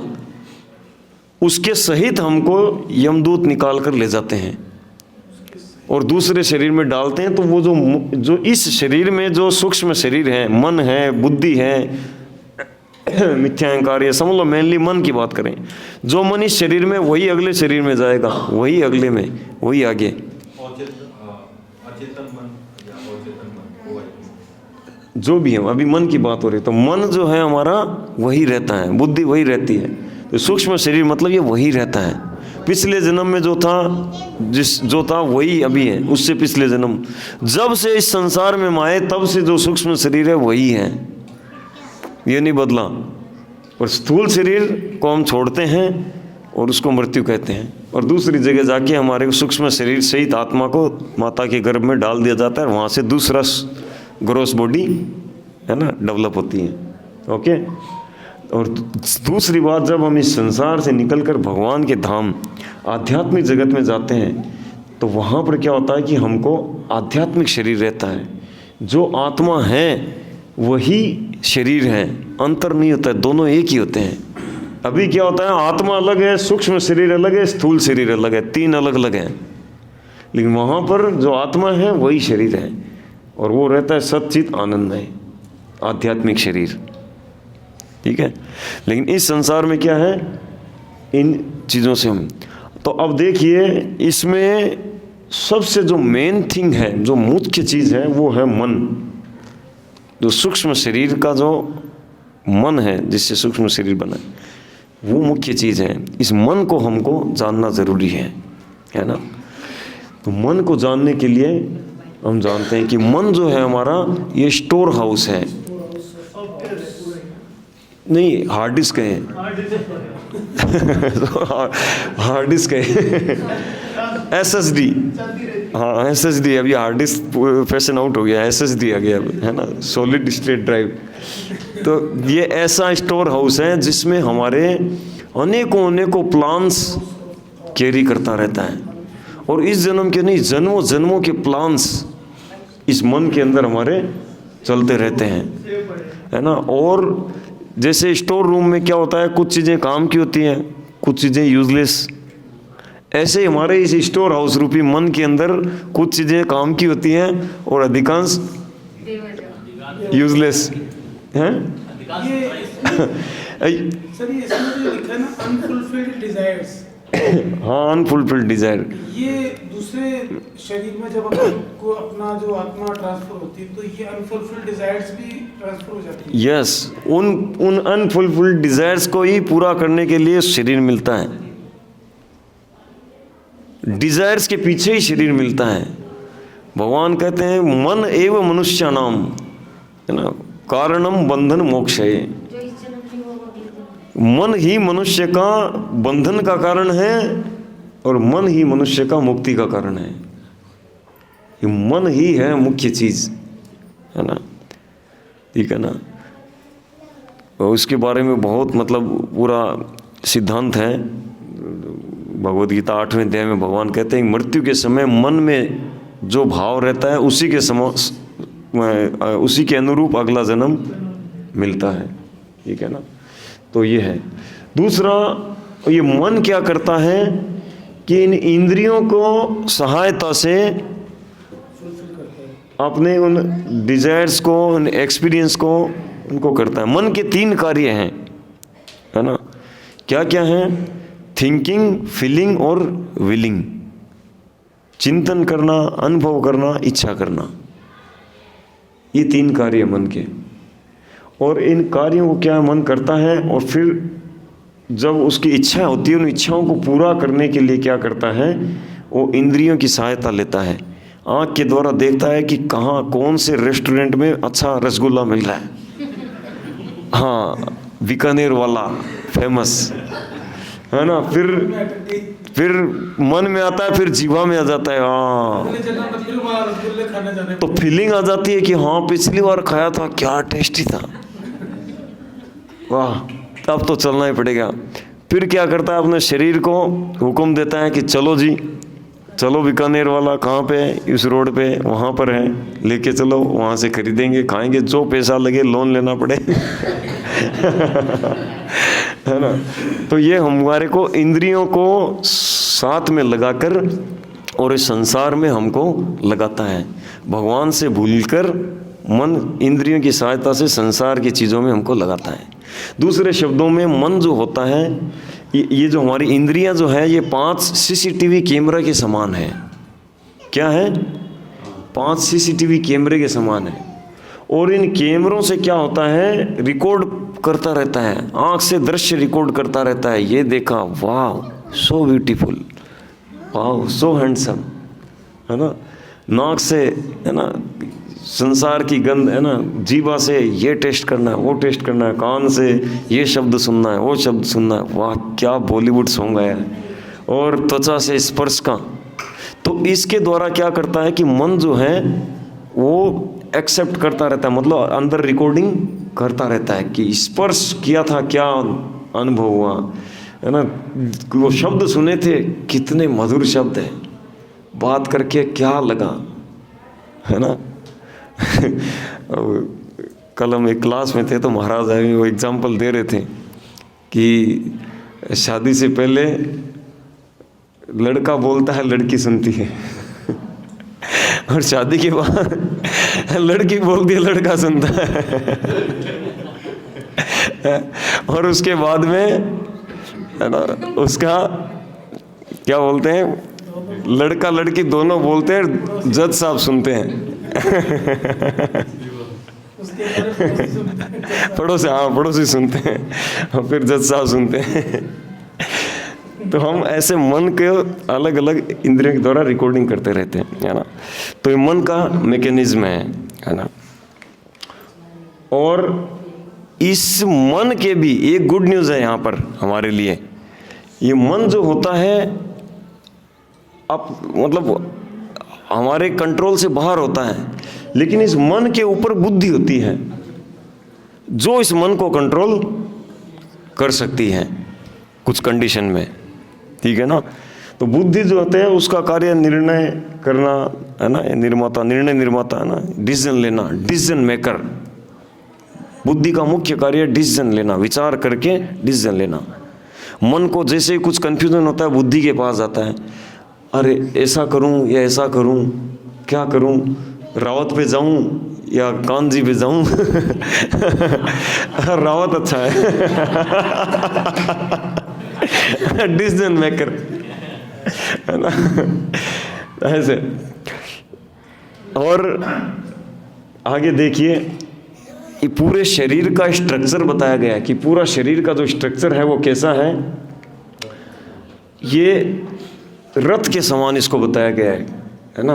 ये रथ में देखोगे आप कि रथ में जो है घोड़े जो हैं वो इधर उधर भाग रहे हैं, और जो रस्सियां जो हैं, यानी जो स्टीयरिंग है वो ढीला पड़ा है गाड़ी का, और ड्राइवर जो घबराया हुआ, बोला अरे घोड़े कहाँ जा रहे हैं, गिराएंगे कहीं। और जो सवारी है वो तो पूरा डरा हुआ है कि मेरे को पता नहीं कहाँ गिरना पड़ेगा, कहाँ जाना पड़ेगा।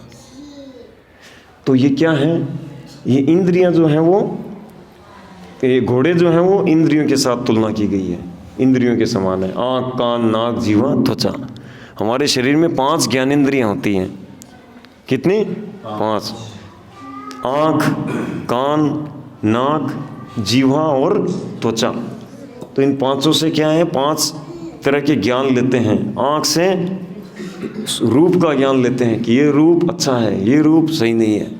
कान से शब्दों का, नाक से गंध का ज्ञान लेते हैं। जीवा से टेस्ट का कि हाँ पिछले सेशन से ये सेशन वाला प्रसाद टेस्टी है, हाँ। और त्वचा से स्पर्श का कि स्पर्श का मतलब कि हाँ ये मुलायम है, ये कठोर है, ऐसे। तो ये इंद्रियां। और जो ये क्या बोलते हैं, लगाम, ये है मन, है ना। और जो ड्राइवर है वो है बुद्धि, और जो सवारी है वो है आत्मा। तो आत्मा क्या, जब क्या होता है कि जो इंद्रियां हैं ये मन के द्वारा नियंत्रित होती हैं, और मन जो होता है वो ड्राइवर के द्वारा नियंत्रित होता है। मन मतलब ये बुद्धि के द्वारा नियंत्रित होता है। मन रूपी लगाम बुद्धि रूपी ड्राइवर के द्वारा कंट्रोल होते हैं। लेकिन जब बुद्धि प्रबल नहीं होती है तब क्या होता है कि मन जो होता है वो बुद्धि से ज़्यादा स्ट्रांग हो जाता है और बुद्धि की बात नहीं सुनता है। अरे ये ठीक नहीं है, नहीं यही करना है। अरे प्रोग्राम में जाना था, क्या बर्थडे पार्टी में और कभी चल लेंगे, नहीं बर्थडे पार्टी में जाना तो हमको ऐसे करके हमको मन जो होता है इंद्रियों के साथ लग के बोले नहीं, पता है वहाँ पे क्या केक खाया था पिछली बार, केक मिलेगा, वहाँ तो खीर बनती है तो ऐसे करके हमको भगा के ले जाता है ना। ये दूसरे शब्दों में जो बुद्धि होता है वो आत्मा के कंट्रोल में रहता है ना। यानी बुद्धि जब आत्मा के कंट्रोल रहता है तो वो मन को कंट्रोल कर लेता है।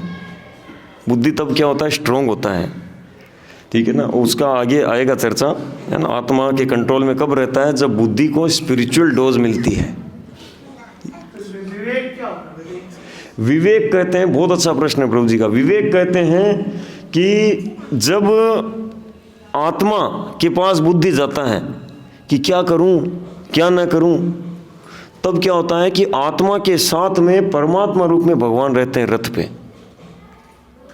उसी रथ में भगवान परमात्मा रूप में बैठे रहते हैं और भगवान क्या करते हैं, हर समय हर मोड़ पर हर छोटे से छोटे डिसीजन में हमको गाइड करते हैं कि देखो ऐसा कर लो, देखो ऐसा मत करो, देखो ये करना ठीक नहीं है, देखो ये करो ये ठीक है, हाँ तुम्हें ये करना चाहिए, हाँ ये नहीं करना चाहिए, ये करना गलत है, ये करना सही है।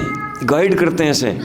लेकिन उनकी बात को क्या होता है, आत्मा सुनता है लेकिन वो मान नहीं पाता। वो तब मानेगा जब उसकी ये बुद्धि जो होता है उसकी कंट्रोल में होता है, तब आत्मा उनकी बात मानकर बुद्धि को कहता है कि नहीं ऐसा ही करना है, भगवान ने कहा ऐसा करना है, ऐसा ही करना है। तो बुद्धि और वो हाँ, तब वो पार्टी में ना जाके क्लास में आता है। यस, हाँ। और वो बुद्धि एक जो बोलते हैं कि वो दिल से डिसीजन लेने चाहिए, दिमाग से, वो दिल कौन सा वाला है? हाँ, बुद्धि से, दिल से लेने चाहिए, मतलब बुद्धि से लेने चाहिए। गट फीलिंग बोलते हैं, फिर दिमाग क्या? गट फीलिंग क्या बोलते हैं ना, गट फीलिंग है। ये क्या होता है? गट फीलिंग, अंदर से फील आ रही है। हाँ, अंदर से फील आ रही है। नहीं, अंदर से फील आ रही है मतलब अंदर से परमात्मा जो गाइड करते हैं ना। तो जब हम क्या होता है इसमें प्रकृति के गुणों के बारे में जानेंगे तब पता चलेगा। क्योंकि क्या है, कोई भी सर ऐसी बात होती है ना तो अपने अंदर से अंतरात्मा दो बातें बोलती है, या तो ये कर पॉजिटिव या ये नेगेटिव, दोनों बातें बताती है। यस। तो उस समय क्या होता है कि हमारा जो अंदर है ना, हमारा मतलब बुद्धि में, मन में, इंद्रियों में, उस समय क्या होता है, खासकर बुद्धि में जब रजोगुण तमोगुण का प्रधानता कम होती है, सतोगुण की होती है, तब हम क्या करते हैं कि उसमें चांस होते हैं हम भगवान की बात को अधिक मानते हैं।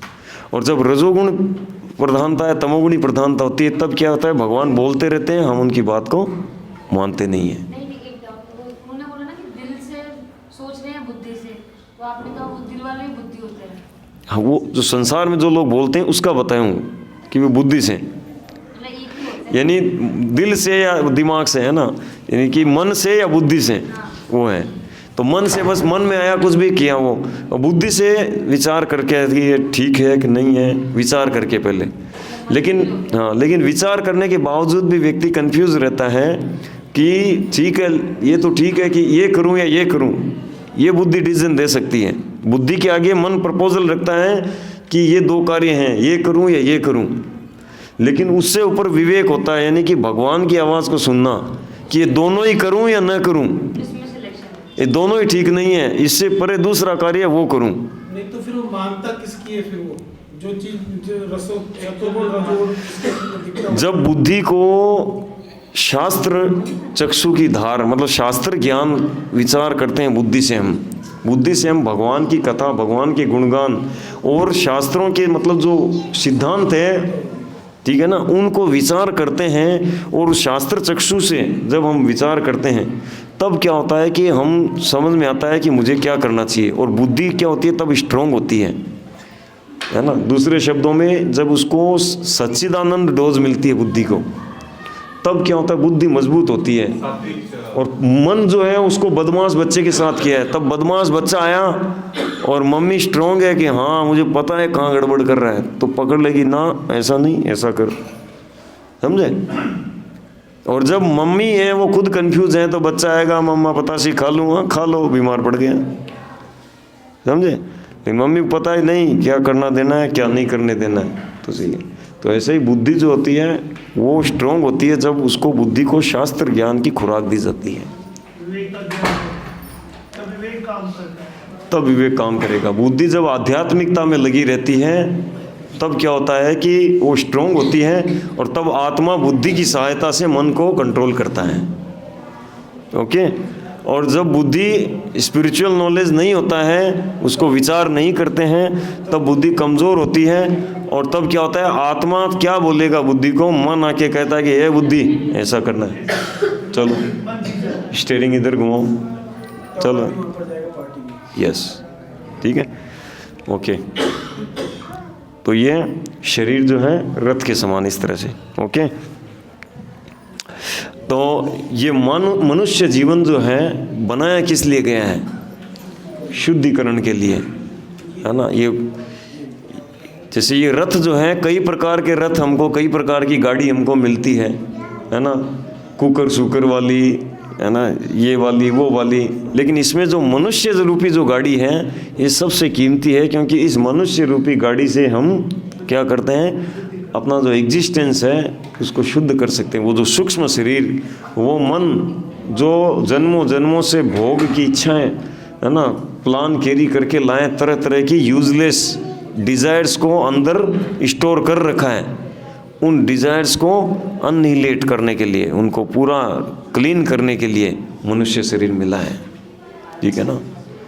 देखिए, व्यक्ति मान लो किसी ने पिछले जीवन में शराब पिया, अब शराब पीने से उसका लीवर खराब हुआ उस जीवन में, ये परिणाम, फिर जीवन का अंत होने के बाद में शराब पीने का जो पाप किया उसके कारण नरक में उसको अय्यपान नरक में जाना पड़ेगा, वहाँ पे पनिशमेंट भुगतेगा। वो मन बुद्धि अहंकार वो तो जाएगा ही, स्थूल शरीर रहेगा, लेकिन जो मन है जिसने एंजॉय किया था ना वो वहाँ जाएगा और वही पीटेगा। और वहाँ जाने के बाद, पीट पिटाने के बाद वापस जब आता है घूम घुमा के मनुष्य शरीर में, और तब क्या होता है, फिर भी उसके अंदर वो उसकी डिज़ायर्स बनी रहेगी कि थोड़ा तो 2 घूंट तो ले ही लूँ। जैसे ही एसोसिएशन मिलेगा तुरंत शुरू हो जाएगा। क्यों? क्योंकि पिछले जन्म में किया था ये, सजा भुगत ली, उस जन्म में लीवर खराब हुआ, उस जन्म के बाद पिट के आए, लेकिन फिर भी डिज़ायर बनी रहती है। तो वो डिज़ायर्स हैं यूजलेस डिज़ायर्स, और उसको शास्त्र की भाषा में कहते हैं अनर्थ।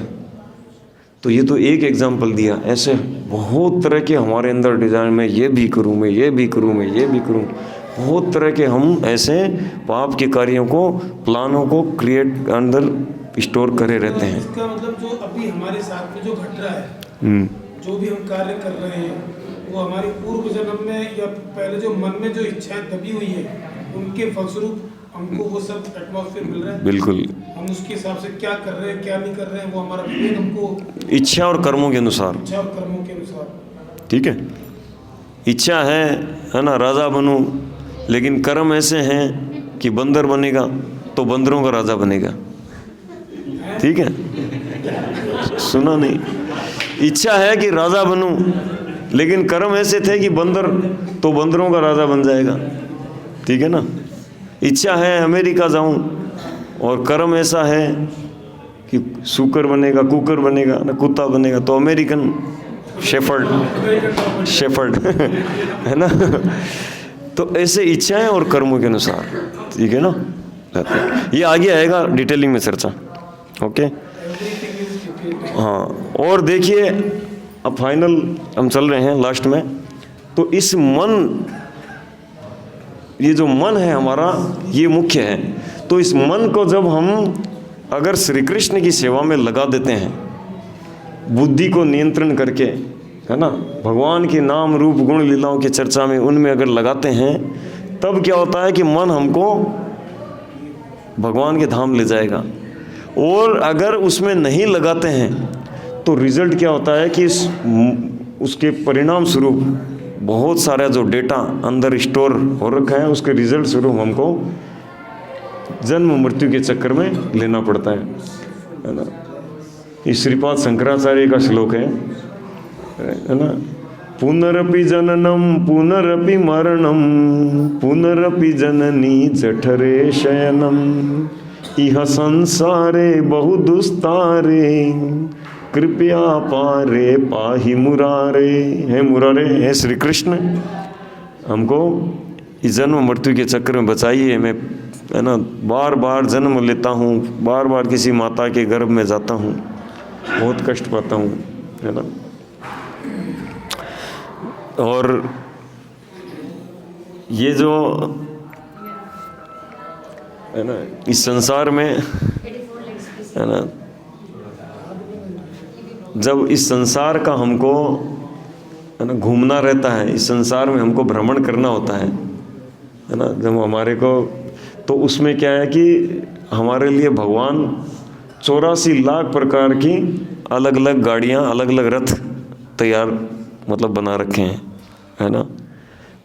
तो कभी हम किसी गाड़ी में, कभी किसी गाड़ी में, कभी किसी गाड़ी में जाते हैं, है ना। और इसका भी शास्त्रों में वर्णन है, ऐसा नहीं है ना। श्लोक है बाकायदा, है ना। 9 लाख जल की योनियां 9 लाख हैं, पेड़ पौधे 20 लाख तरह के हैं, और कीड़े मकोड़े है ना, ये रेंगने वाले सांप सरी सर्प वगैरह होते हैं, ये 11 लाख तरह के होते हैं। हाँ, इसको आप लोग नोट कर लीजिए, ये कहीं नहीं मिलेगा आपको। हाँ, इसमें श्लोक भी है, मैं देख के ग्रुप में भेज दूंगा, है ना। स्थावरा लख विंशति ऐसे करके एक श्लोक है। 10 लाख तरह के पक्षी हैं, है ना। हमने तो 150 भी देखे होंगे, पर 10 लाख तरह के पक्षी हैं इस भौतिक जगत में। 30 लाख तरह के पशु हैं, और मनुष्य 4 लाख तरह के। ये मैं देख के बताऊंगा, पुराणों में है ना। मैं व्हाट्सएप करता हूँ ग्रुप में श्लोक को, है ना। हाँ, मनुष्य 4 लाख तरह के हैं।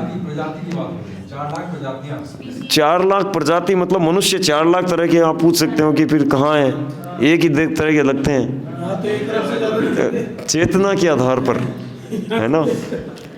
आप देखोगे 2 व्यक्ति जुड़वा पैदा हुए, लेकिन दोनों का अलग अलग आदतें, अलग अलग भाव, है ना। एक व्यक्ति कुछ लाइन में जा रहा है, गलत लाइन में जा रहा है, एक व्यक्ति बहुत ऊंची लाइन में जा रहा है ना। एक सज्जन बन रहा है, एक व्यक्ति समाज की गालियां खा रहा है ना। जबकि दूसरा तरफ देखेंगे, एक व्यक्ति यहाँ बैठा है, दूसरा व्यक्ति दुनिया के दूसरे कोने में, लेकिन उनके स्वभाव आदतें सेम मिलती मिलेगी, है ना। देखा ना कई बार, जैसे यहाँ है एक व्यक्ति, मुंबई में है, मिले, अरे दोनों एकदम लगता है एक जैसे से हैं। दूसरी तरफ एक ही माता के गर्भ से जन्मे भी 2 अलग अलग होते हैं। तो ये चेतना के लेवल के आधार पर अलग अलग होते हैं, ठीक है ना।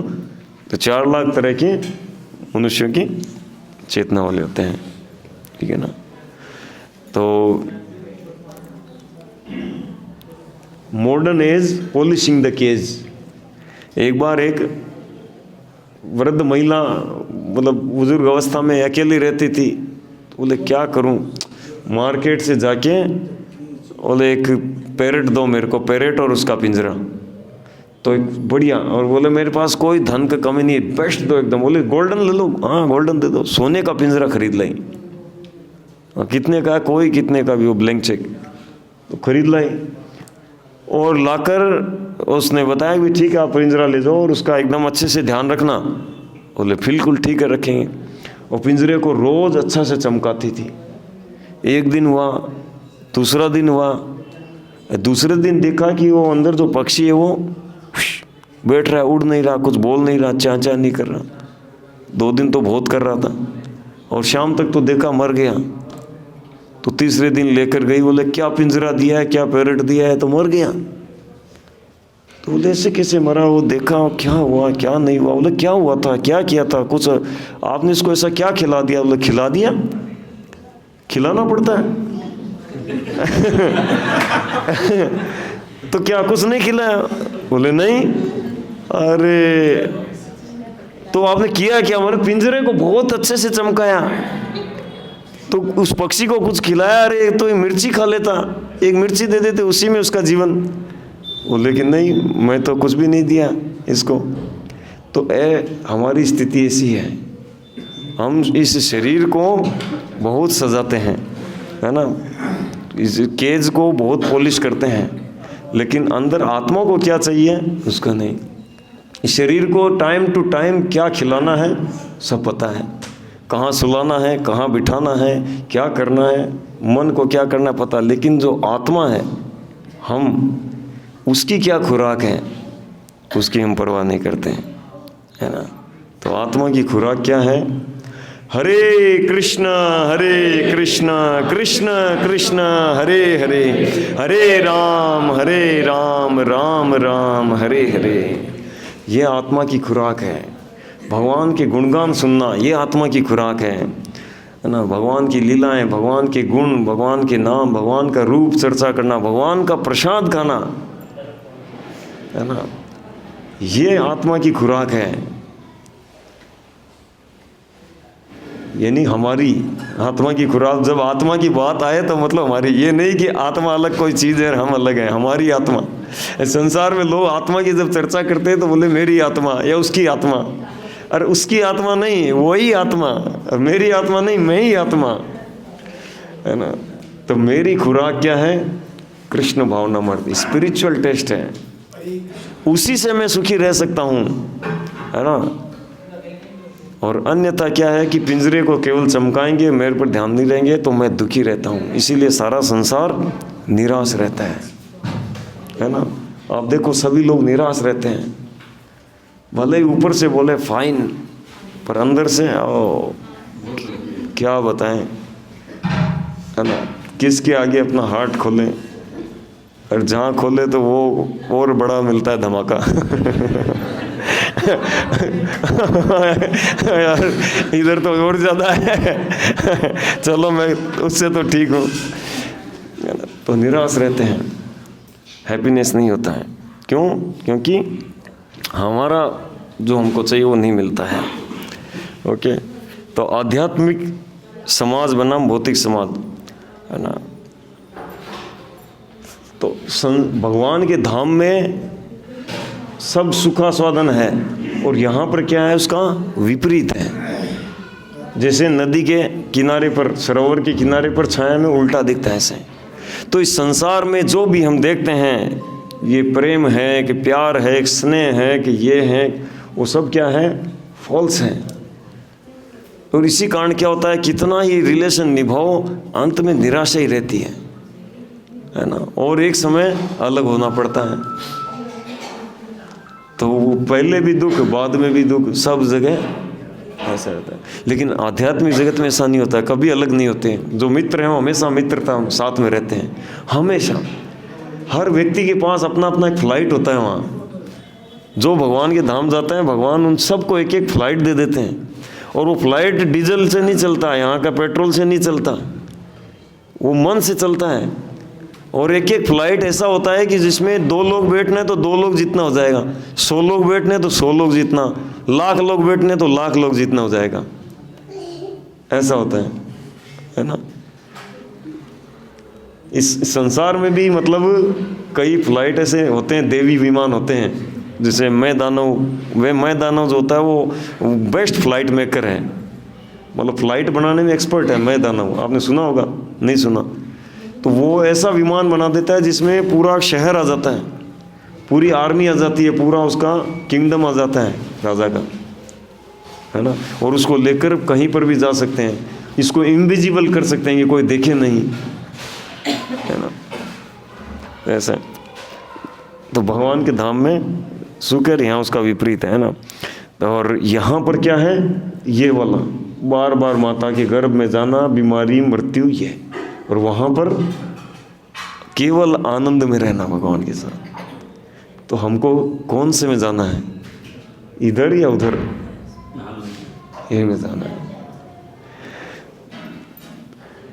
तो ये हमने पिछली बार भी इसमें सेशन में आया था कि हम कैसे खुश होंगे जब हम जैसे वृक्ष की जड़ में जल डालते हैं, है ना, तो पूरे वृक्ष के हर डालियाँ पत्तियों में जल पहुंच जाता है। उसी तरह से श्री कृष्ण को प्रसन्न कर लें तो सब कुछ हो जाएगा, स्वतः ही सब प्रसन्न होंगे। हमारे रिश्तेदार, हम स्वयं, हमारा मन, बुद्धि, इंद्रियां और सब जो हमसे जुड़े हुए हैं, जो जुड़ सकते हैं, वो सभी प्रसन्न होंगे, सबको हैप्पीनेस होगा, है ना। यस्मिन तुष्टे जगत तुष्टम, वो प्रसन्न हो जाते हैं तो पूरा जगत प्रसन्न हो जाते हैं, ठीक है ना।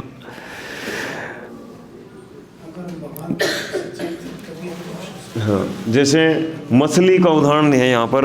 अगर मछली को जल से निकाल कर 5 स्टार होटल में या हयात में लेके आ जाएं और बहुत नंबर 1 रूम 1.5 लाख रुपए वाला, और उसमें रहना है, तो कितना ही रखो, खुश रहेगी? उसको तो जल में डालने पर ही वो रहेगा, क्योंकि वही उसकी स्वाभाविक स्थिति है। उसी प्रकार हमारी स्वाभाविक स्थिति है भगवान से प्रेम करना, है ना। इसका बहुत डिटेलिंग में चर्चा होती है, इसका आगे हम करेंगे। जो सनातन धर्म की बात आएगी उसके विषय में जब चर्चा करेंगे तब पता चलेगा कि हमारा वास्तविक कॉन्स्टिट्यूशनल पोजीशन क्या है, तब पता चलेगा। इस कारण हम अनहैप्पी हैं, है ना। नेक्स्ट सेशन में या उससे नेक्स्ट में चर्चा आएगी, है ना। तो ऐसे मछली को जब जल में डालते हैं तो वो उसकी स्वाभाविक स्थिति होती है, ठीक है ना। और अन्यथा जल से बाहर निकलकर कितना भी रहे वो सुखी नहीं रहेगा। ऐसे ही हम भगवान की सेवा में जुड़े रहेंगे, हम सुखी रहेंगे, है ना। और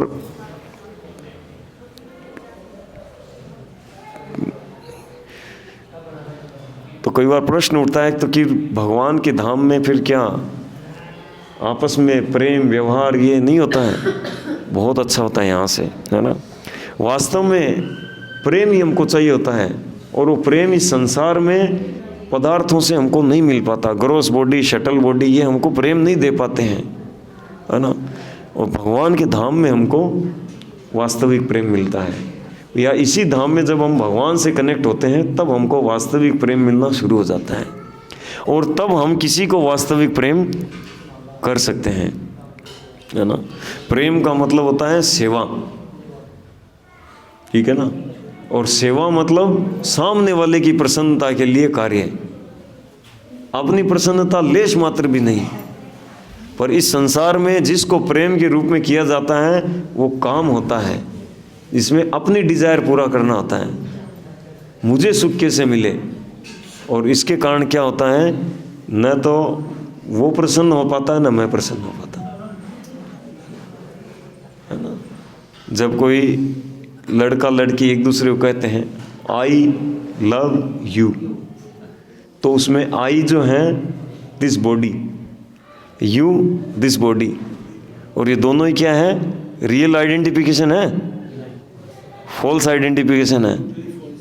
तो इस कारण क्या होता है, आई भी झूठा है, यू भी झूठा है, तो लव सच्चा कहाँ से होगा? नहीं हो पाता। लेकिन जब हम शास्त्र चक्षु से देखते हैं तब हम वास्तविक ज्ञान में रहते हैं कि आई दिस, है ना, soul, spirit soul which is part and parcel of the supreme personality of Godhead Krishna, and you also same, तो then I can love you. तो फिर वो जो लव होता है वो सच्चा होता है, उसमें सेवा रहता है, उसमें रहता है कि उसका हित कैसे हो, उसका हित किस में है वो कार्य मैं करूँगा, वो सेवा होता है। और इस संसार का जो काम होता है जिसमें शरीर की पहचान के साथ किया जाता है, उसमें रहता है कि बस मैं कैसे खुश हो जाऊं, मेरा मन कैसे खुश हो जाए। रिकॉर्डिंग अच्छा, ओके ओके। तो वास्तव में जो प्रेम है वो भगवान से ही कनेक्ट होने पर होता है ना। जैसे ये सेल फोन, एक सिम कार्ड है, दूसरा सिम कार्ड है, आपस में मतलब एक सेल फोन दूसरा सेल फोन आपस में जुड़ना चाहें, है ना, टॉकिंग्स बातों का, है ना, तो कैसे होता है, उसका सिम कार्ड के थ्रू होता है। और सिम कार्ड कैसे होता है, पहले नेटवर्क प्रोवाइडर से जुड़ता है तो वहाँ से इधर आता है ना। अन्यथा क्या है, सिम कार्ड नहीं है या सिम कार्ड का नेटवर्क से कनेक्शन नहीं है, तो सिम कार्ड तो है अंदर, वो नेटवर्क से नहीं है, तो फिर क्या है, कनेक्शन आपस में हो नहीं पाता है। तो ऐसे ही क्या है कि एक दूसरे से प्रेम कर पाएंगे जब असली पहचान के साथ कार्य करेंगे।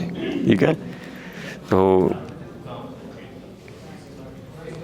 ये प्रेम का और इस संसार से निकलने का, जन्म मृत्यु के चक्र से निकलने का एकमात्र जो उपाय है वो है हरिर नाम हरिर नाम हरिर नामेव केवलम कलो नास्तेव नास्तेव नास्तेव गतिरन्यता। सामान्यतः कहीं पर शास्त्रों में किसी बात को एक बार कहा जाता है, पर ये श्लोक में 3 बार कहा गया है, हरिर नाम हरिर नाम हरिर नाम केवलम, 3 बार कहा गया।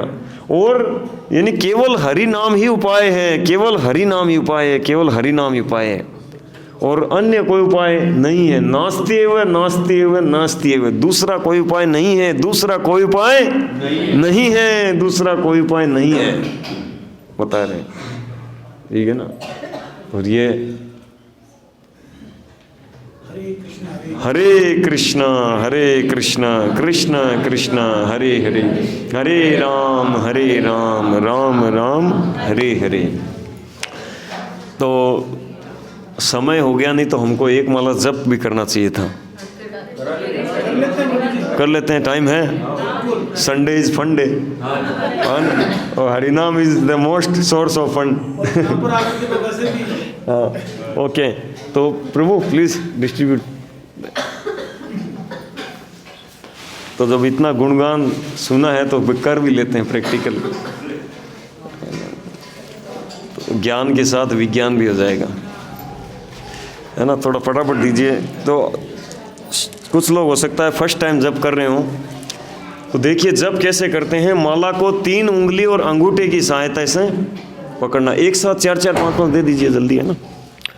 माला को 3 उंगली और अंगूठे की सहायता से पकड़ना है, ठीक है, इस तरह से। और ये एक उंगली इसको नहीं छूना, क्या बोलते हैं, तर्जनी, कौन से, हाँ तर्जनी ना, तो इसको नहीं छूना है। और प्रत्येक मोती के साथ एक महामंत्र, हरे कृष्ण कृष्ण कृष्ण हरे हरे, हरे राम राम राम हरे हरे, ये बोलेंगे। फिर अगले मोती के साथ दोबारा ये, ठीक है। और माला को अपनी ओर खींचना है काउंटिंग में, बाहर नहीं, ठीक है, बाहर नहीं है, अपनी ओर खींचना है। और माला शुरू करने से पहले एक बार पंच तत्व मंत्र बोलेंगे हम। आप पंच तत्व मंत्र मेरे पीछे बोलिए, फिर हम ग्रुप में भेज देंगे। जय श्री कृष्ण चैतन्य प्रभु नित्यानंद श्री अद्वैत गदाधर श्रीवासादि गौर भक्त वृंद। अभी साथ साथ बोलेंगे, हरे कृष्ण कृष्ण कृष्ण हरे हरे, हरे राम राम राम हरे हरे, हरे कृष्ण कृष्ण कृष्ण हरे हरे, हरे राम राम राम हरे हरे, हरे कृष्ण कृष्ण कृष्ण हरे हरे, हरे राम राम राम हरे हरे, हरे कृष्ण कृष्ण कृष्ण हरे हरे, हरे राम राम राम हरे हरे, हरे कृष्ण कृष्ण कृष्ण हरे हरे, हरे राम राम राम हरे हरे, हरे कृष्ण कृष्ण कृष्ण हरे हरे, हरे राम राम राम हरे हरे। हरे कृष्ण महामंत्र की जय। तो आप लोग प्रतिदिन कम से कम 1 माला, 2 माला, 4 माला, है ना, जितना आपका कर सकते हो कल से प्रारंभ करिए, है ना। क्योंकि हम जान गए हैं भगवान कौन है और हम कौन हैं और हम कष्ट में स्थिति में क्यों हैं, और ये उपाय हरे कृष्ण महामंत्र है, ठीक है ना। अब आप लोग जब शुरू कर सकते हैं कल से ही, कम से कम 1 माला, 2 माला, है ना। तो ये वास्तविक इस कलयुग का वास्तविक युग धर्म है, ठीक है ना। ओके, और अगला सेशन सबसे इंटरेस्टेड है ना, why bad thing happen to good people, अच्छे लोगों के साथ बुरा क्यों होता है। तो बहुत ही रोचक है और बहुत ही इसमें प्रश्न भी उठते हैं, हमारे अंदर अनेकों अनेकों प्रश्न होते हैं आध्यात्मिक विषय में। तो अगले सेशन में सबके प्रश्न बाहर आ जाएंगे, देखिए, है ना। तो इसको मिस मत करिएगा, समय पे पधारिए।